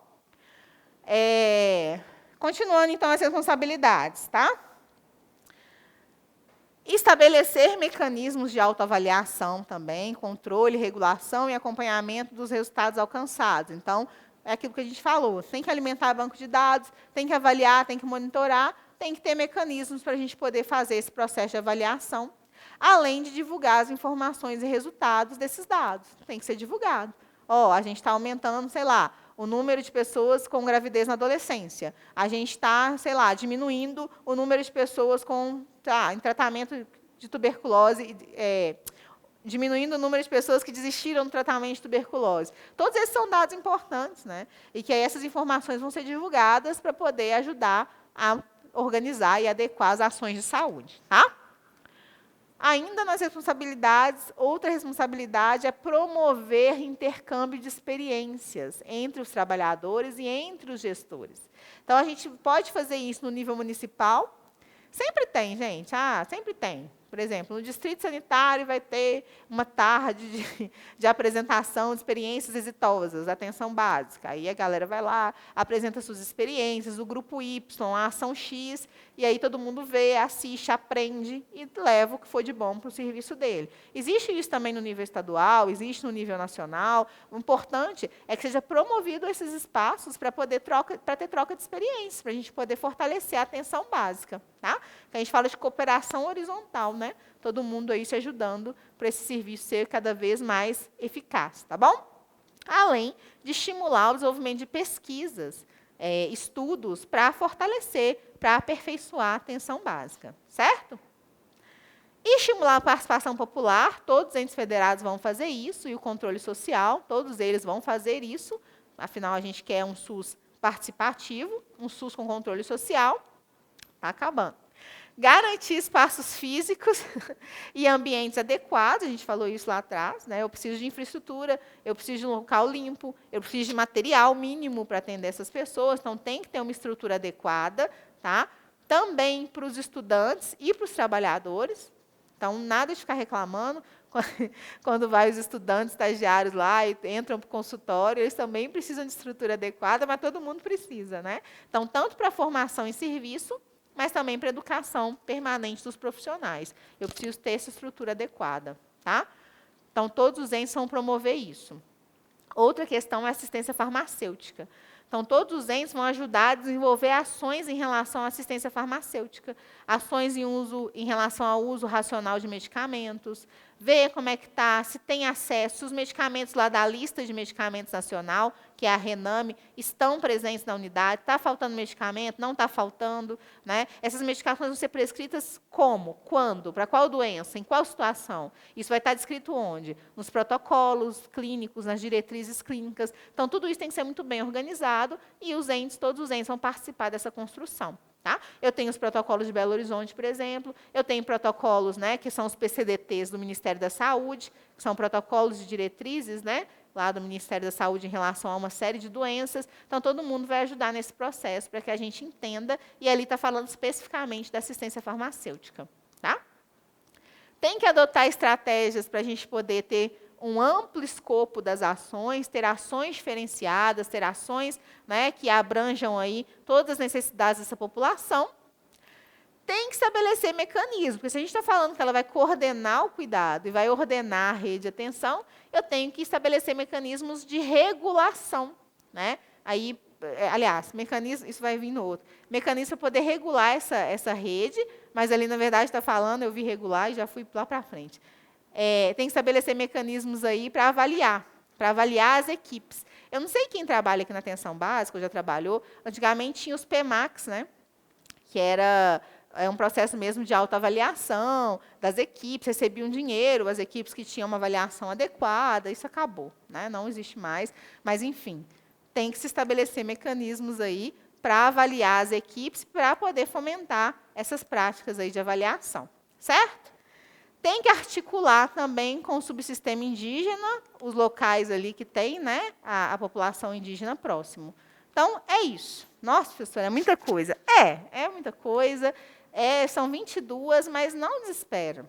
Você não vai decorar isso. Eu não sei se você falar de cor a frase inteira, eu não vou saber te falar, não. Mas eu tenho uma noção do todo. Né? Então, eu fui falando para vocês como se fosse contando uma história. Eu falei, olha, então, a atenção básica, não é isso? Para poder criar ela, eu tenho que ter infraestrutura, eu tenho que pensar no modelo de atenção diferenciado, eu tenho que ter estratégia de saúde da família como estratégia prioritária, eu tenho que apoiar, monitorar, avaliar as ações, não é isso? Eu tenho que disponibilizar as questões de assistência farmacêutica, né? Pensar no uso racional de medicamentos. A gente foi falando, não foi? Tem que ter o financiamento, tem que ter dinheiro para funcionar, esse financiamento é tripartite. Então, se você já escutou, se você tem uma noção geral da atenção básica, gente, você consegue fazer isso daí. Só que aí, depois, tem as responsabilidades específicas dos entes. Eu fiz um resumo delas. Tá? Pus um resuminho aí. Alguém perguntou, professora, como é que eu vou decorar? Foca nesse resumo aí. Que é uma coisa mais básica. Eu sempre falo assim, olha, toda vez que você for pensar nas atribuições de cada ente federado, você vai pensar da seguinte forma. É meio assim, né? Meio estranho isso, mas, enfim, é uma forma que me ajuda a pensar. Você vai pensar na União sendo o chefe, né? O dono do negócio. Não é isso, não, gente, mas só para a gente ajudar a pensar melhor.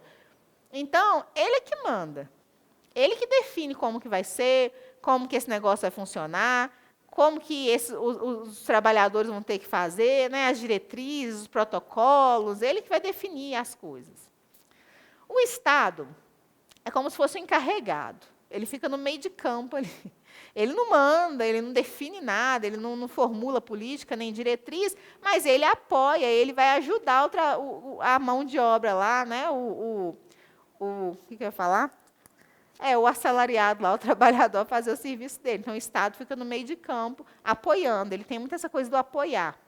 E o município é o trabalhador mesmo, né? É o que vai pôr a mão na massa e ele vai executar. As ações dele são muito relativas a pôr a mão na massa, a fazer a coisa acontecer. Tá? Então, quando você tem um pouco dessa noção, te ajuda a pensar, né, um pouco nesses verbos. Então, geralmente, verbos relacionados à união estão muito ligados a definir, criar, né? Estão muito ligados a essas coisas ali que são da união mesmo. Os verbos relacionados ao Estado estão muito ligados a apoiar, ou se não, né, atuar de maneira complementar. E os verbos relacionados ao município estão muito relacionados a executar, fazer, contratar, que já é pôr a mão na massa. Isso vai ser sempre assim? Não. Mas já te ajuda numa série de questões. Então, por exemplo, as responsabilidades da União em relação à atenção básica vão ser destinar o recurso federal, a gente já sabe que é tripartite, todo mundo vai ter que dar dinheiro, então isso vai estar mesmo aqui. Então, destinar o recurso, o dinheiro, do nível federal para a atenção básica. Tá? Prestar o apoio integrado ali a quem? Ao município, Estado e Distrito Federal. A União apoia quem está, né, vamos dizer, abaixo dela.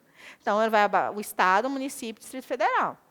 Se fosse o Estado, ele ia prestar apoio para quem? Para o Distrito Federal e para o município. Então, é assim que funciona. Então, ele vai prestar apoio integrado para o Estado, município e Distrito Federal.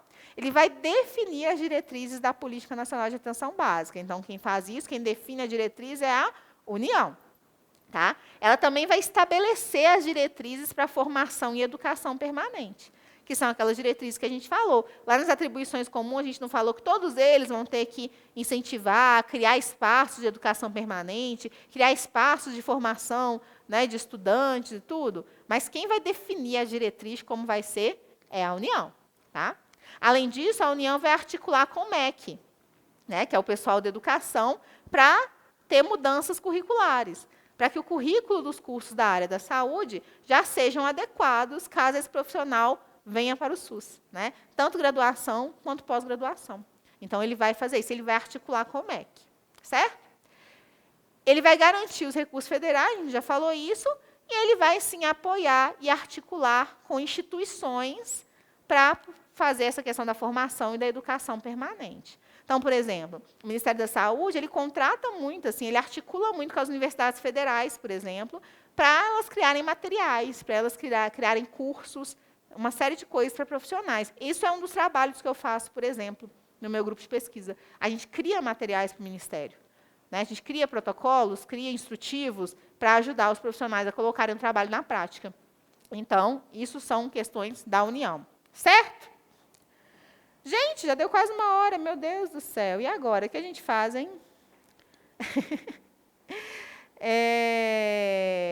O Estado... Tal. O Estado, o que ele vai fazer? Ele vai pactuar estratégias, então, para poder conseguir implementar a Política Nacional de Atenção Básica. Então, ele vai lá, né, negociar, ajudar para a gente poder fazer esse negócio acontecer. Vai destinar os recursos estaduais, né? Vai destinar os recursos estaduais.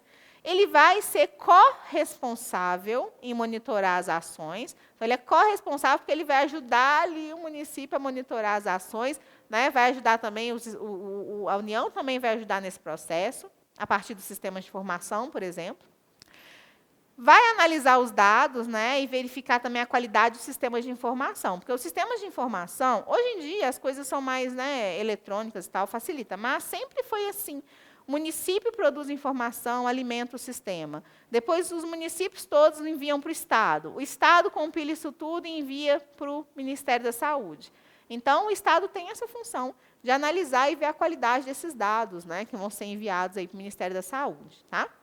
Ele vai divulgar indicadores da atenção básica, vai apoiar os municípios, né, para poder implementar a atenção básica, já que é quem está abaixo dele, vai articular para poder monitorar essa atenção básica. Vai disponibilizar aos municípios instrumentos de educação permanente. Exemplo, a gente tinha muita capacitação da Escola de Saúde Pública, né?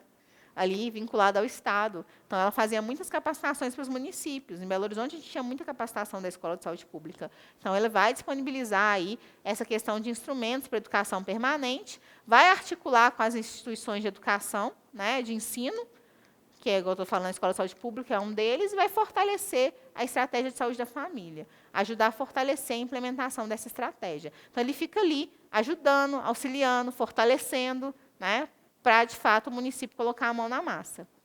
E as responsabilidades dos municípios, quais que são?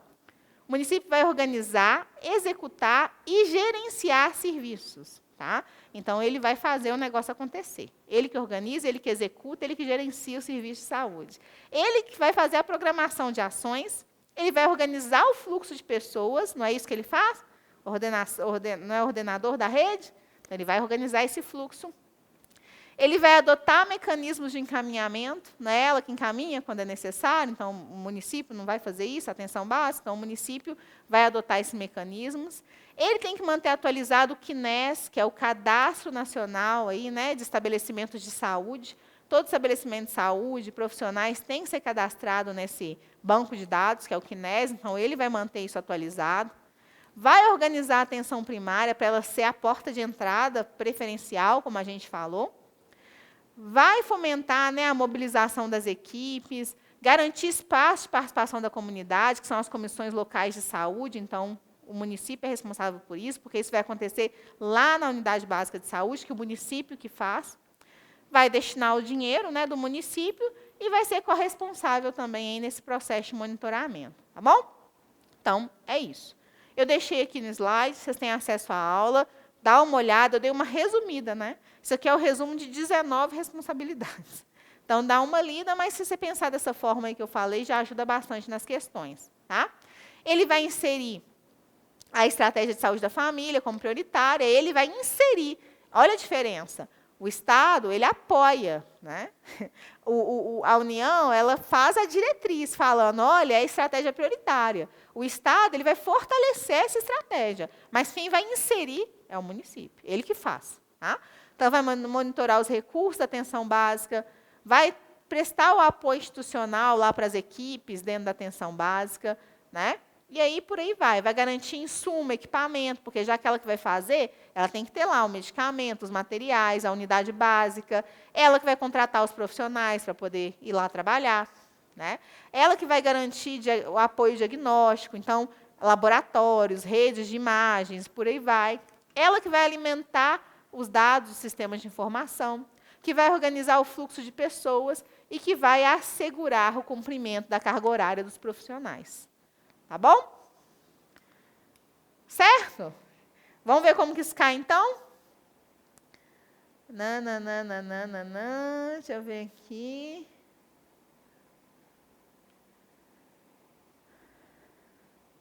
Sim, na prova de saúde pública pode cobrar todos os cargos. Ora bolas. Tal.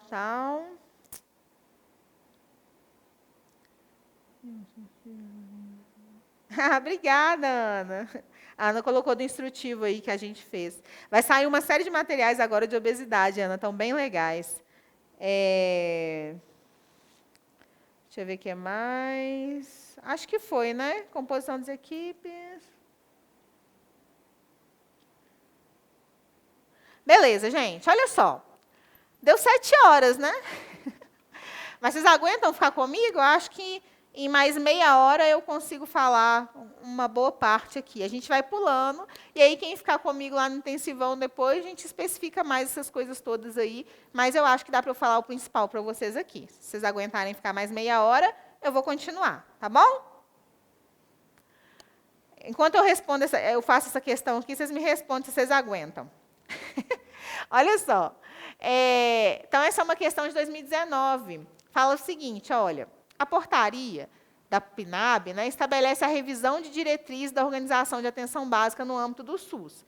E aí fala o seguinte, sobre o tema é incorreto afirmar, então a gente quer errada. A atenção básica será ofertada integralmente e gratuitamente a todas as pessoas, de acordo com suas necessidades, demandas do território, considerando os determinantes condicionantes de saúde. Ok, né? Tá lindo, é o que a gente falou até aqui. B. Planejar, apoiar, monitorar e avaliar as ações da atenção básica nos territórios é de competência apenas da esfera municipal. É isso, gente? A gente acabou de ver as responsabilidades comuns. Planejar, apoiar, monitorar e avaliar as ações de atenção básica não é só do município, não. Isso estava lá nas responsabilidades comuns. Todo mundo tem que avaliar, monitorar, ver se o negócio está dando certo. Tá? Mas vamos ver o resto. Programar as ações de atenção básica a partir de sua base territorial, de acordo com as necessidades de saúde identificadas em sua população, utilizando instrumentos de programação nacional vigente e de competência da esfera municipal. Então, programar as ações a partir da sua base territorial, município, né? É a partir da base territorial dele, quem vai programar as ações vai ser o município, com base, né, na programação nacional, que é a própria política. Para um ambiente adequado em uma OBS, existem componentes que atuam como modificadores e qualificadores do espaço. E recomenda-se contemplar recepções sem grades, até lá naquela questão do Kahoot, né, para não intimidar ou dificultar a comunicação e também garantir privacidade à pessoa. Identificação dos serviços existentes, escalas profissionais, horário de funcionamento, sinalização de fluxos, conforto térmico e acústico e espaço adaptados para as pessoas com deficiência em conformidade com as normativas vigentes. Ok. Registrar para fins de planejamento e acompanhamento das ações de saúde os dados de nascimento, óbito, doenças e outros agravos, garantindo o sigilo ético, é de atribuição do agente comunitário de saúde. Ok. Alguém perguntou aí se cai. Está vendo que caiu? Caiu, né? Você tinha que saber do agente comunitário de saúde ali. Vou falar, Raquel, vou falar sim. Então, cai. Então, a resposta é a letra B, porque é planejar, apoiar, monitorar e avaliar as ações de atenção básica é de competência de todos os entes, não só da esfera federal. Tá? Então, é importante você saber isso. Certo? Bom, vamos lá, então. Vamos lá, já que vocês aguentam mais meia hora, está tudo certo. Até amanhã não, né, gente? Bom, só pegar uma água aqui.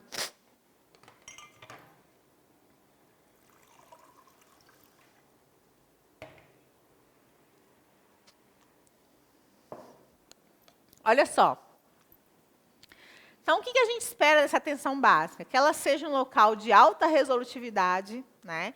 Que ela incorpore tecnologias leves, duras e duras. Né? O que é isso? Tecnologias leves têm a ver com conhecimento, né? Leve e duras têm a ver ali com a aplicação desse conhecimento na prática, e duras têm a ver mesmo com material, com equipamento. Então, isso aí é irrelevante, mas ela tem que ter um pouco disso tudo para poder fazer acontecer. Tá? Tanto questões diagnósticas, terapêuticas, ela tem que ter material para fazer isso. Ela tem que fazer essa articulação com os demais pontos da RAS, a gente já falou disso também. Né? Então, ela articula com os demais pontos da rede de atenção. Tem que ter ações intersetoriais, né? Porque a gente tem que entender que, para poder abarcar todas aquelas necessidades e complexidades da saúde, os determinantes e condicionantes, eu não consigo fazer isso só na Secretaria de Saúde. Eu preciso ter ações em conjunto com a educação, em conjunto com a agricultura, em conjunto com assistência social e por aí vai. Tá? Então, tem que ter ações intersetoriais, tem que ter processos que aumentem a capacidade clínica das equipes. Então, tanto em relação a quantitativo, mas em relação à qualidade de atendimento. Então, ela tem que pensar nisso. Tá?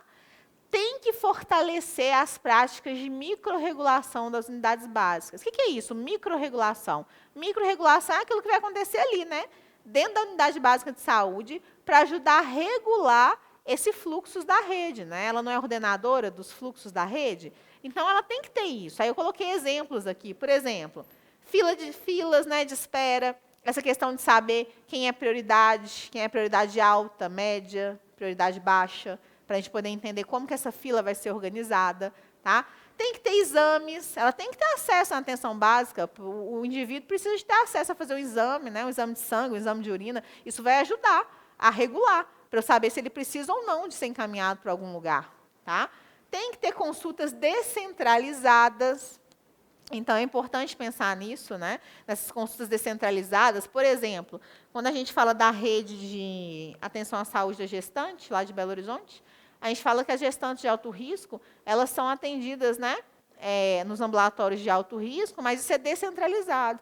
Dependendo de onde ela mora, ela vai ser encaminhada para um determinado local. Então, tem que ter os processos descentralizados, tem que ter essa pactuação de fluxos e protocolos. Então, tem que ter, por exemplo, protocolo da gestante. Lá vai estar, para gestantes com, né, glicemia acima de tantos, vai para o alto risco. Gestantes com hipertensão arterial de valores de tanto, vai para o alto risco. Então, tem que ter protocolos muito bem estabelecidos para a gente poder ter esse fluxo e tem que ter essa comunicação entre a unidade básica, o secundário e o terciário. Tem que ter comunicação para que isso, de fato, aconteça da maneira mais efetiva possível. E ele ainda cita o apoio matricial. Apoio matricial é quando você tem uma equipe de referência, né, que no caso a gente está falando aí da equipe de saúde da família, prioritariamente, e ela vai ter apoio das equipes que a gente chama de equipe de apoio. Então, nasce uma equipe de apoio que ajuda a equipe de saúde da família a resolver as questões, né? Eu posso também ter apoio do nível secundário. Posso ter, por exemplo, lá um profissional do nível secundário que vai ajudar o médico daqui de saúde da família a tomar a melhor decisão em relação a uma medicação. Então, isso também não deixa de ser um apoio matricial, tá? Então, ele fala que a gente tem que fortalecer essas práticas de microrregulação para que, de fato, seja resolutivo essa rede de atenção, tá? Bom, como a gente falou, é da atenção básica que vai ser referenciado os serviços, que o indivíduo vai ser referenciado para o serviço especializado. Então, é de lá que ele vai para o serviço especializado, para um cardiologista, como eu falei, para um endocrinologista, para qualquer outro tipo de serviço especializado. Então, a atenção primária ela vai ter que fazer essa ordenação de fluxo. Ela vai ter que gerir essa referência, porque ela envia para lá, mas ela também tem que fazer a gestão da contra-referência. Exemplo, eu encaminhei um idoso para o Centro Mais Vida, que é um serviço que existe em Belo Horizonte para avaliação de idosos. Esse idoso vai ser referenciado de novo para o centro, como é que fala? Para a unidade básica de saúde. Então, ela tem que gerir essa referência e contra-referência. Tá? Bom, outra coisa também, tem que estabelecer relações entre esses especialistas para isso, de fato, dar certo. Então, são situações que a gente espera da atenção primária em saúde, né? Além disso, tem um outro capítulo nessa legislação da PNAP que vai falar que a atenção primária ela precisa cuidar da infraestrutura, do ambiente e do funcionamento. Então, ela tem que prover, como a gente já falou, uma estrutura adequada em relação ao quantitativo de pessoas que ela atende. Tem que cadastrar no CNES, Cadastro Nacional de Estabelecimentos de Saúde, todas as suas unidades, as suas equipes, né, os seus profissionais têm que ser cadastrados. O ambiente tem que ser acolhedor, tem que ser humano, né, tem que ser seguro, igual a gente falou, não pode ter grade na recepção, né, não pode criar esse distanciamento entre o usuário e o profissional. Tem que ser seguro, tem que ser humano. A gente já falou dessa recepção sem grades que tem que acontecer, tem que ficar tudo muito bem sinalizado, tem que ter lá disposto quais profissionais estão na unidade, quais profissionais não estão, quais são os horários de atendimento das equipes, tudo tem que ficar muito claro, né, além dos equipamentos adequados, certo? Aí a gente vai para a parte mais, né, específica, que fala assim, olha, tipos de unidades de saúde. Quais são os tipos de unidades de saúde? Daqui a pouco, gente, vai ter o sorteio, tá? Daqui 10 minutos. Eu paro e a gente faz o sorteio. E aí eu pulo e falo só dessas partes mais específicas. Olha só. Vamos lá. A gente tem 3 tipos de unidade de saúde, né, que vem na portaria 2346, 2436. A gente tem a unidade básica de saúde, que vai ser esses estabelecimentos, né, que vão prestar serviços e ações de saúde na atenção primária. Então, unidade básica de saúde. A gente tem a unidade básica de saúde fluvial, que está aqui na foto, né, que são embarcações, que, né, vão ter ali os profissionais e os setores necessários para atender a população. Então, eu tenho a unidade básica de saúde fluvial, população dessa área, né, da região amazônica, da região pantaneira, que precisa dessa embarcação para chegar até as comunidades, né, e aí fazer o atendimento. Então, a gente tem a unidade básica de saúde fluvial e eu tenho unidade odontológica móvel. São os 3 tipos de unidades de saúde que ele cita. A unidade odontológica móvel, como o próprio nome diz, é onde vai profissionais da saúde bucal, né, para fazer atendimentos. Então, tem 3 tipos. Eu coloquei ali cuidado. Tem uma atualização. A partir da atualização, eu tenho unidade básica de saúde e unidade de saúde da família. Tá? Qualquer unidade que tiver uma equipe de saúde da família, pelo menos uma equipe de saúde da família dentro dela, se chama unidade de saúde da família, a partir das atualizações. Em relação à PNAB, essa portaria que a gente está falando aqui é a unidade básica de saúde só, mas com a atualização, se tem equipe de saúde da família, se chama unidade de saúde da família. Tá bom?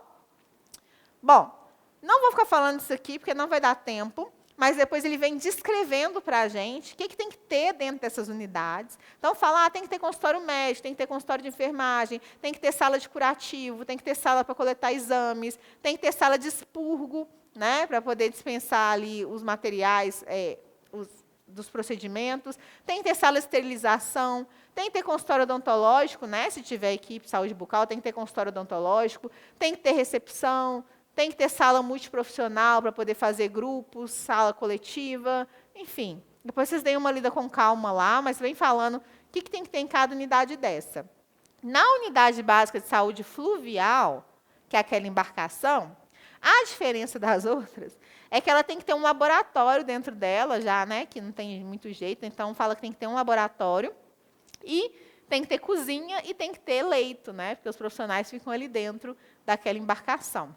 E ela não tem sala de esterilização, não tem sala de observação e não tem sala de atividades coletivas. Então, essa é a diferença em relação à unidade básica de saúde para a fluvial.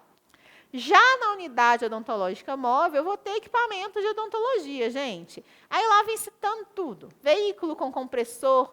Ou você acredita que teve uma questão? Teve uma questão que cobrou isso, pelo amor de Deus. É muita preguiça de fazer questão, né? Mas, enfim. Depois vocês dão uma lida com calma nesses materiais que tem lá, mas acho muito pouco provável que caia. Tá? Pelo que eu vi das questões da RBO, são questões mais simples, mais diretas ao ponto, mais decoreba. Não acho que vai cobrar esse nível de detalhes, não. Mas dê uma olhada, certo? Bom, com relação ao funcionamento das unidades básicas, o que vai rolar? A gente tem uma que fala que essa unidade básica ela tem que ter uma carga horária de no mínimo 40 horas semanais, tá? No mínimo 5 dias da semana, nos 12 meses do ano. Então, essa é a carga horária que essas unidades têm que funcionar. Tá? A população adscrita por equipe, então, por equipe de atenção básica, por equipe de saúde da família, são de 2.000 a 3.500. Esse número vocês têm que saber, né? Porque isso cai. 2.000 a 3.500. E ele fala o seguinte, olha, os gestores podem até fazer um outro parâmetro de cálculo para poder implementar as equipes dele. Eu quero uma equipe que tenha, né, um número diferenciado e por aí vai, ele pode até fazer, contanto que ele assegure que o cuidado vai ocorrer com qualidade. Então, ele traz essa observação dentro da PNAB.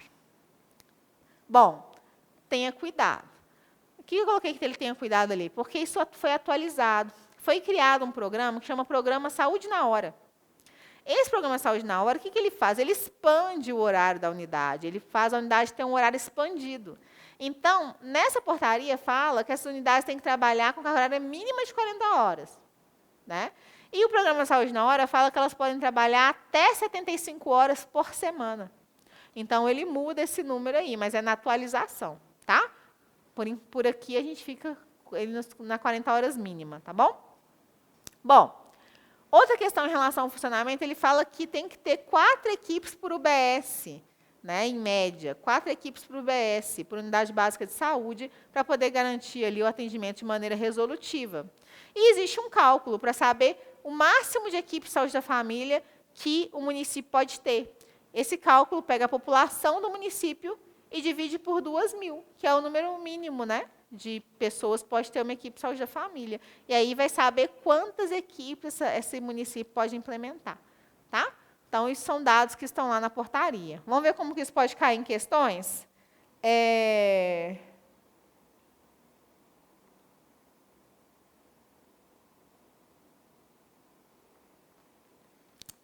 Olha só.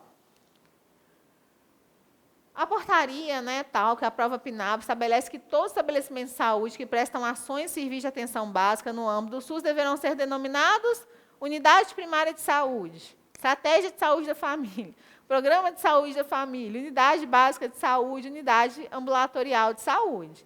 Aí a gente vai colocar unidade básica de saúde, porque está falando a portaria 2436. Se estivesse falando a portaria de consolidação, número 2 e tal, as atualizações, aí ia depender. Se tivesse equipe de saúde da família, seria uma unidade de saúde da família. Se não tivesse, seria uma unidade básica de saúde. Mas como está falando essa portaria, que é a que está no edital de vocês, então, é unidade básica de saúde. Tá bom? Certo? Eu vou falar só as equipes possíveis, e aí a gente faz o sorteio. Tá bom? E aí, se der, eu falo mais alguma coisa depois. De qualquer forma, antes de eu falar, a PNAB realmente é muito grande, né? É uma aula que demanda aí pelo menos umas 2 horas aí fazendo essa aula da PNAB. Mas, para quem estiver interessado em saber mais, vai ter um intensivão, então vou estar à disposição. E qualquer dúvida também que vocês tiverem mais específica, vocês podem me chamar lá no Instagram também, que eu tento, no tempo possível, resolver. Essa semana eu estou meio agarrada com o doutorado, mas eu sempre respondo, né? O pessoal que me segue sabe que eu respondo. Então, vamos lá. Quais são as equipes possíveis, os tipos de equipes possíveis que a gente pode ter, então, pela PNAB? Olha só.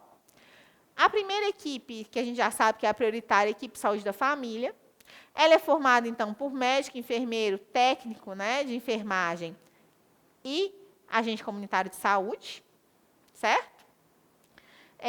E o auxiliar, né? Ela pode agregar o pessoal da saúde bucal e o ACE. Sendo que, em locais de vulnerabilidade, o indicado é que toda a população seja coberta pela equipe de saúde da família. 100% da população seja coberta, sendo que cada CS pode ter, no máximo, 750 pessoas. Os profissionais da equipe de saúde da família têm que trabalhar 40 horas semanais, é obrigatório que eles trabalhem 40 horas semanais, tá? Certo? E os profissionais da equipe de saúde da família só podem estar vinculados a uma equipe. Porque se eu trabalho 40 horas, como é que eu vou trabalhar em 2 equipes? Não tem jeito. Tá? Então, equipe de saúde da família, 40 horas semanais, os profissionais só podem estar vinculados a uma equipe. Outra equipe que a gente tem é a equipe de atenção básica, que foi, né, uma atualização da política de 2017, que é uma equipe menor, que ela fala que eu tenho que ter médico, enfermeiro, auxiliar e ou técnico de enfermagem. E acabou. Ela não tem um agente comunitário de saúde dentro da sua composição. Ela pode agregar dentista, pode agregar, né, o ACS e o ACE, mas não tem na composição básica dela, certo? Além disso, esses profissionais não são obrigados a trabalhar 40 horas. Lá fala o seguinte, que eu vou ter profissionais, né, dentro dessa equipe, com carga horária mínima de 10 horas. Posso ter até 3 profissionais da mesma categoria. Então, por exemplo, posso ter um médico de 10, 2 médicos de 10 e um de 20, fazendo as 40 horas. Então, eu preciso ter as 40 horas aí no mínimo, né, por categoria. Mas não necessariamente de um profissional só. Eu posso ter mais de um profissional formando, sendo que posso ter até 3. Então, de novo, a equipe de atenção básica, ela vai ser médico, enfermeiro, auxiliar ou técnico, na sua composição básica. Pode agregar saúde bucal, ACS e ACE? Sim.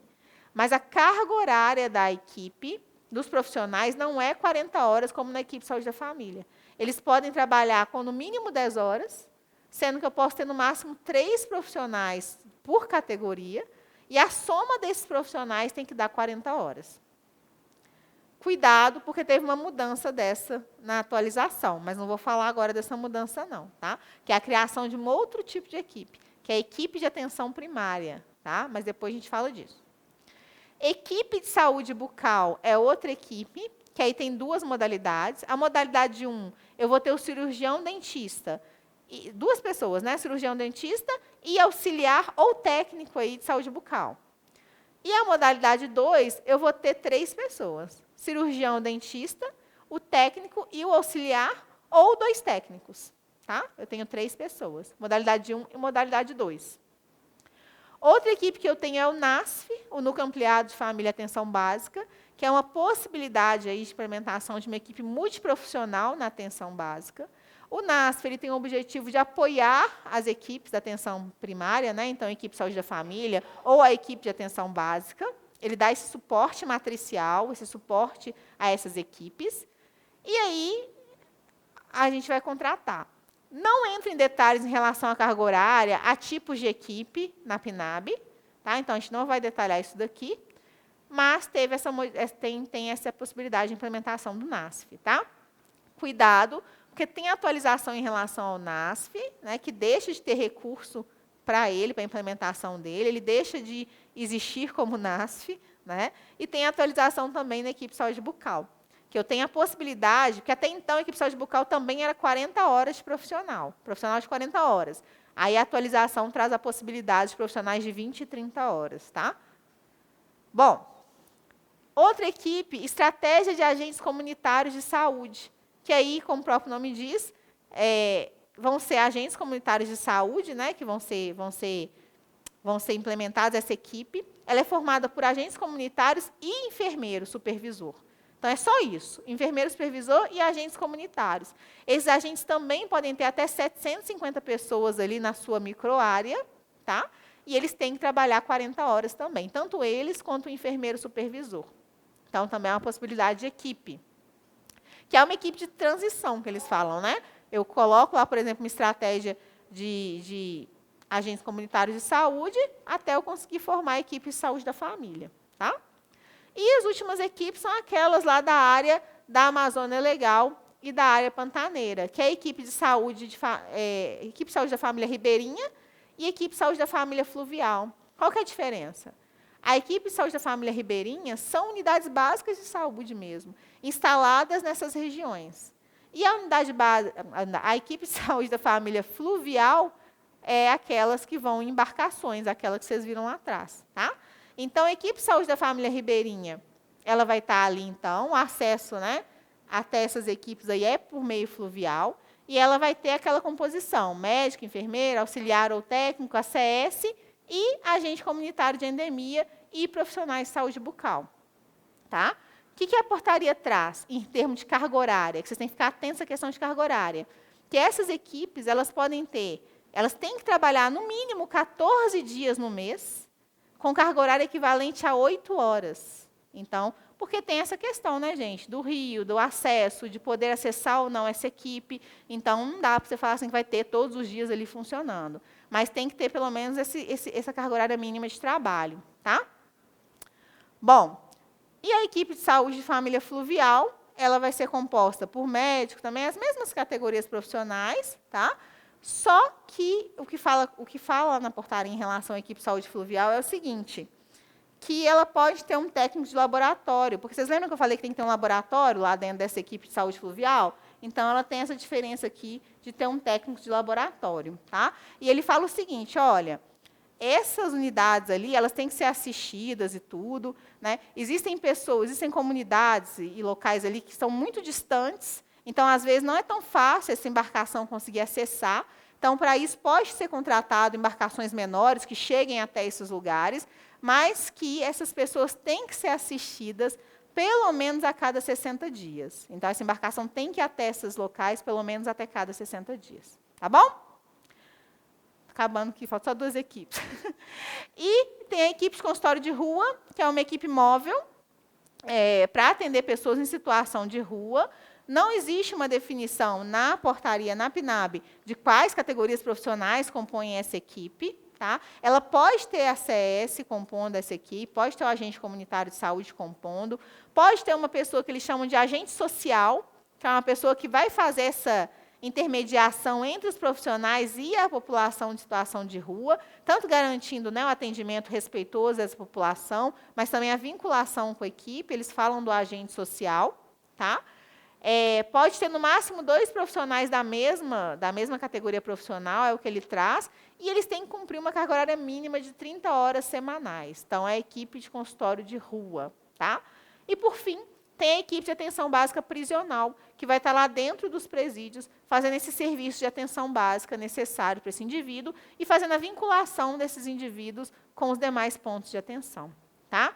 Então, basicamente, é isso das equipes. Falei rápido, porque o nosso tempo está esgotado, mas só para vocês entenderem um pouco sobre as equipes que têm, as possibilidades de equipes da atenção primária. Então, equipe de saúde da família, equipe de atenção básica, equipe de estratégia, a estratégia de agentes comunitários de saúde, a gente tem equipes de saúde da família ribeirinhas, equipe de saúde da famílias fluviais, a gente tem equipes de consultório de rua, NASF e equipe lá de prisional, tá bom?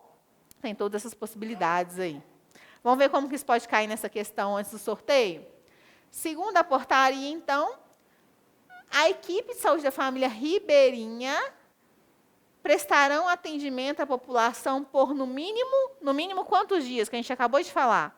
No mínimo 14 dias, com carga horária equivalente a 8 horas semanais. Então, o que eu tenho que saber disso, professor? Eu tenho que saber as equipes que tem, os profissionais que compõem e a carga horária que essa equipe tem que trabalhar. É o que se espera que você saiba dessa parte da matéria. Tá? E uma outra questão fala o seguinte: são itens necessários. Ele detalha em relação à estratégia de agentes comunitários de saúde, que a gente acabou de falar dela, e ele fala o seguinte: são itens necessários à implantação dessa estratégia, está pedindo para você poder falar incorreta. A existência de uma unidade básica de saúde inscrita no CNES, vigente, que passe a ser a unidade básica de referência para essa equipe de agentes comunitários. Sim, para eu poder implementar a equipe, eu tenho que ter unidade básica, é o mínimo, O número de ACS e ACE por equipe deverá ser definido de acordo com base populacional, critérios demográficos, epidemiológicos, socioeconômicos, conforme legislação vigente. Sim. O número de agentes comunitários de saúde e acesso vem escrito geral lá na legislação, quando a gente vai falar deles, é sempre definido com base nas questões do território, a gente já falou isso. O cumprimento da carga horária integral de 30 horas semanais por toda a equipe de agentes comunitários, por cada membro da equipe, composta por ACS e enfermeiro supervisor. Isso está errado. Agentes comunitários e enfermeiro supervisor têm que trabalhar no mínimo 40 horas. Tá?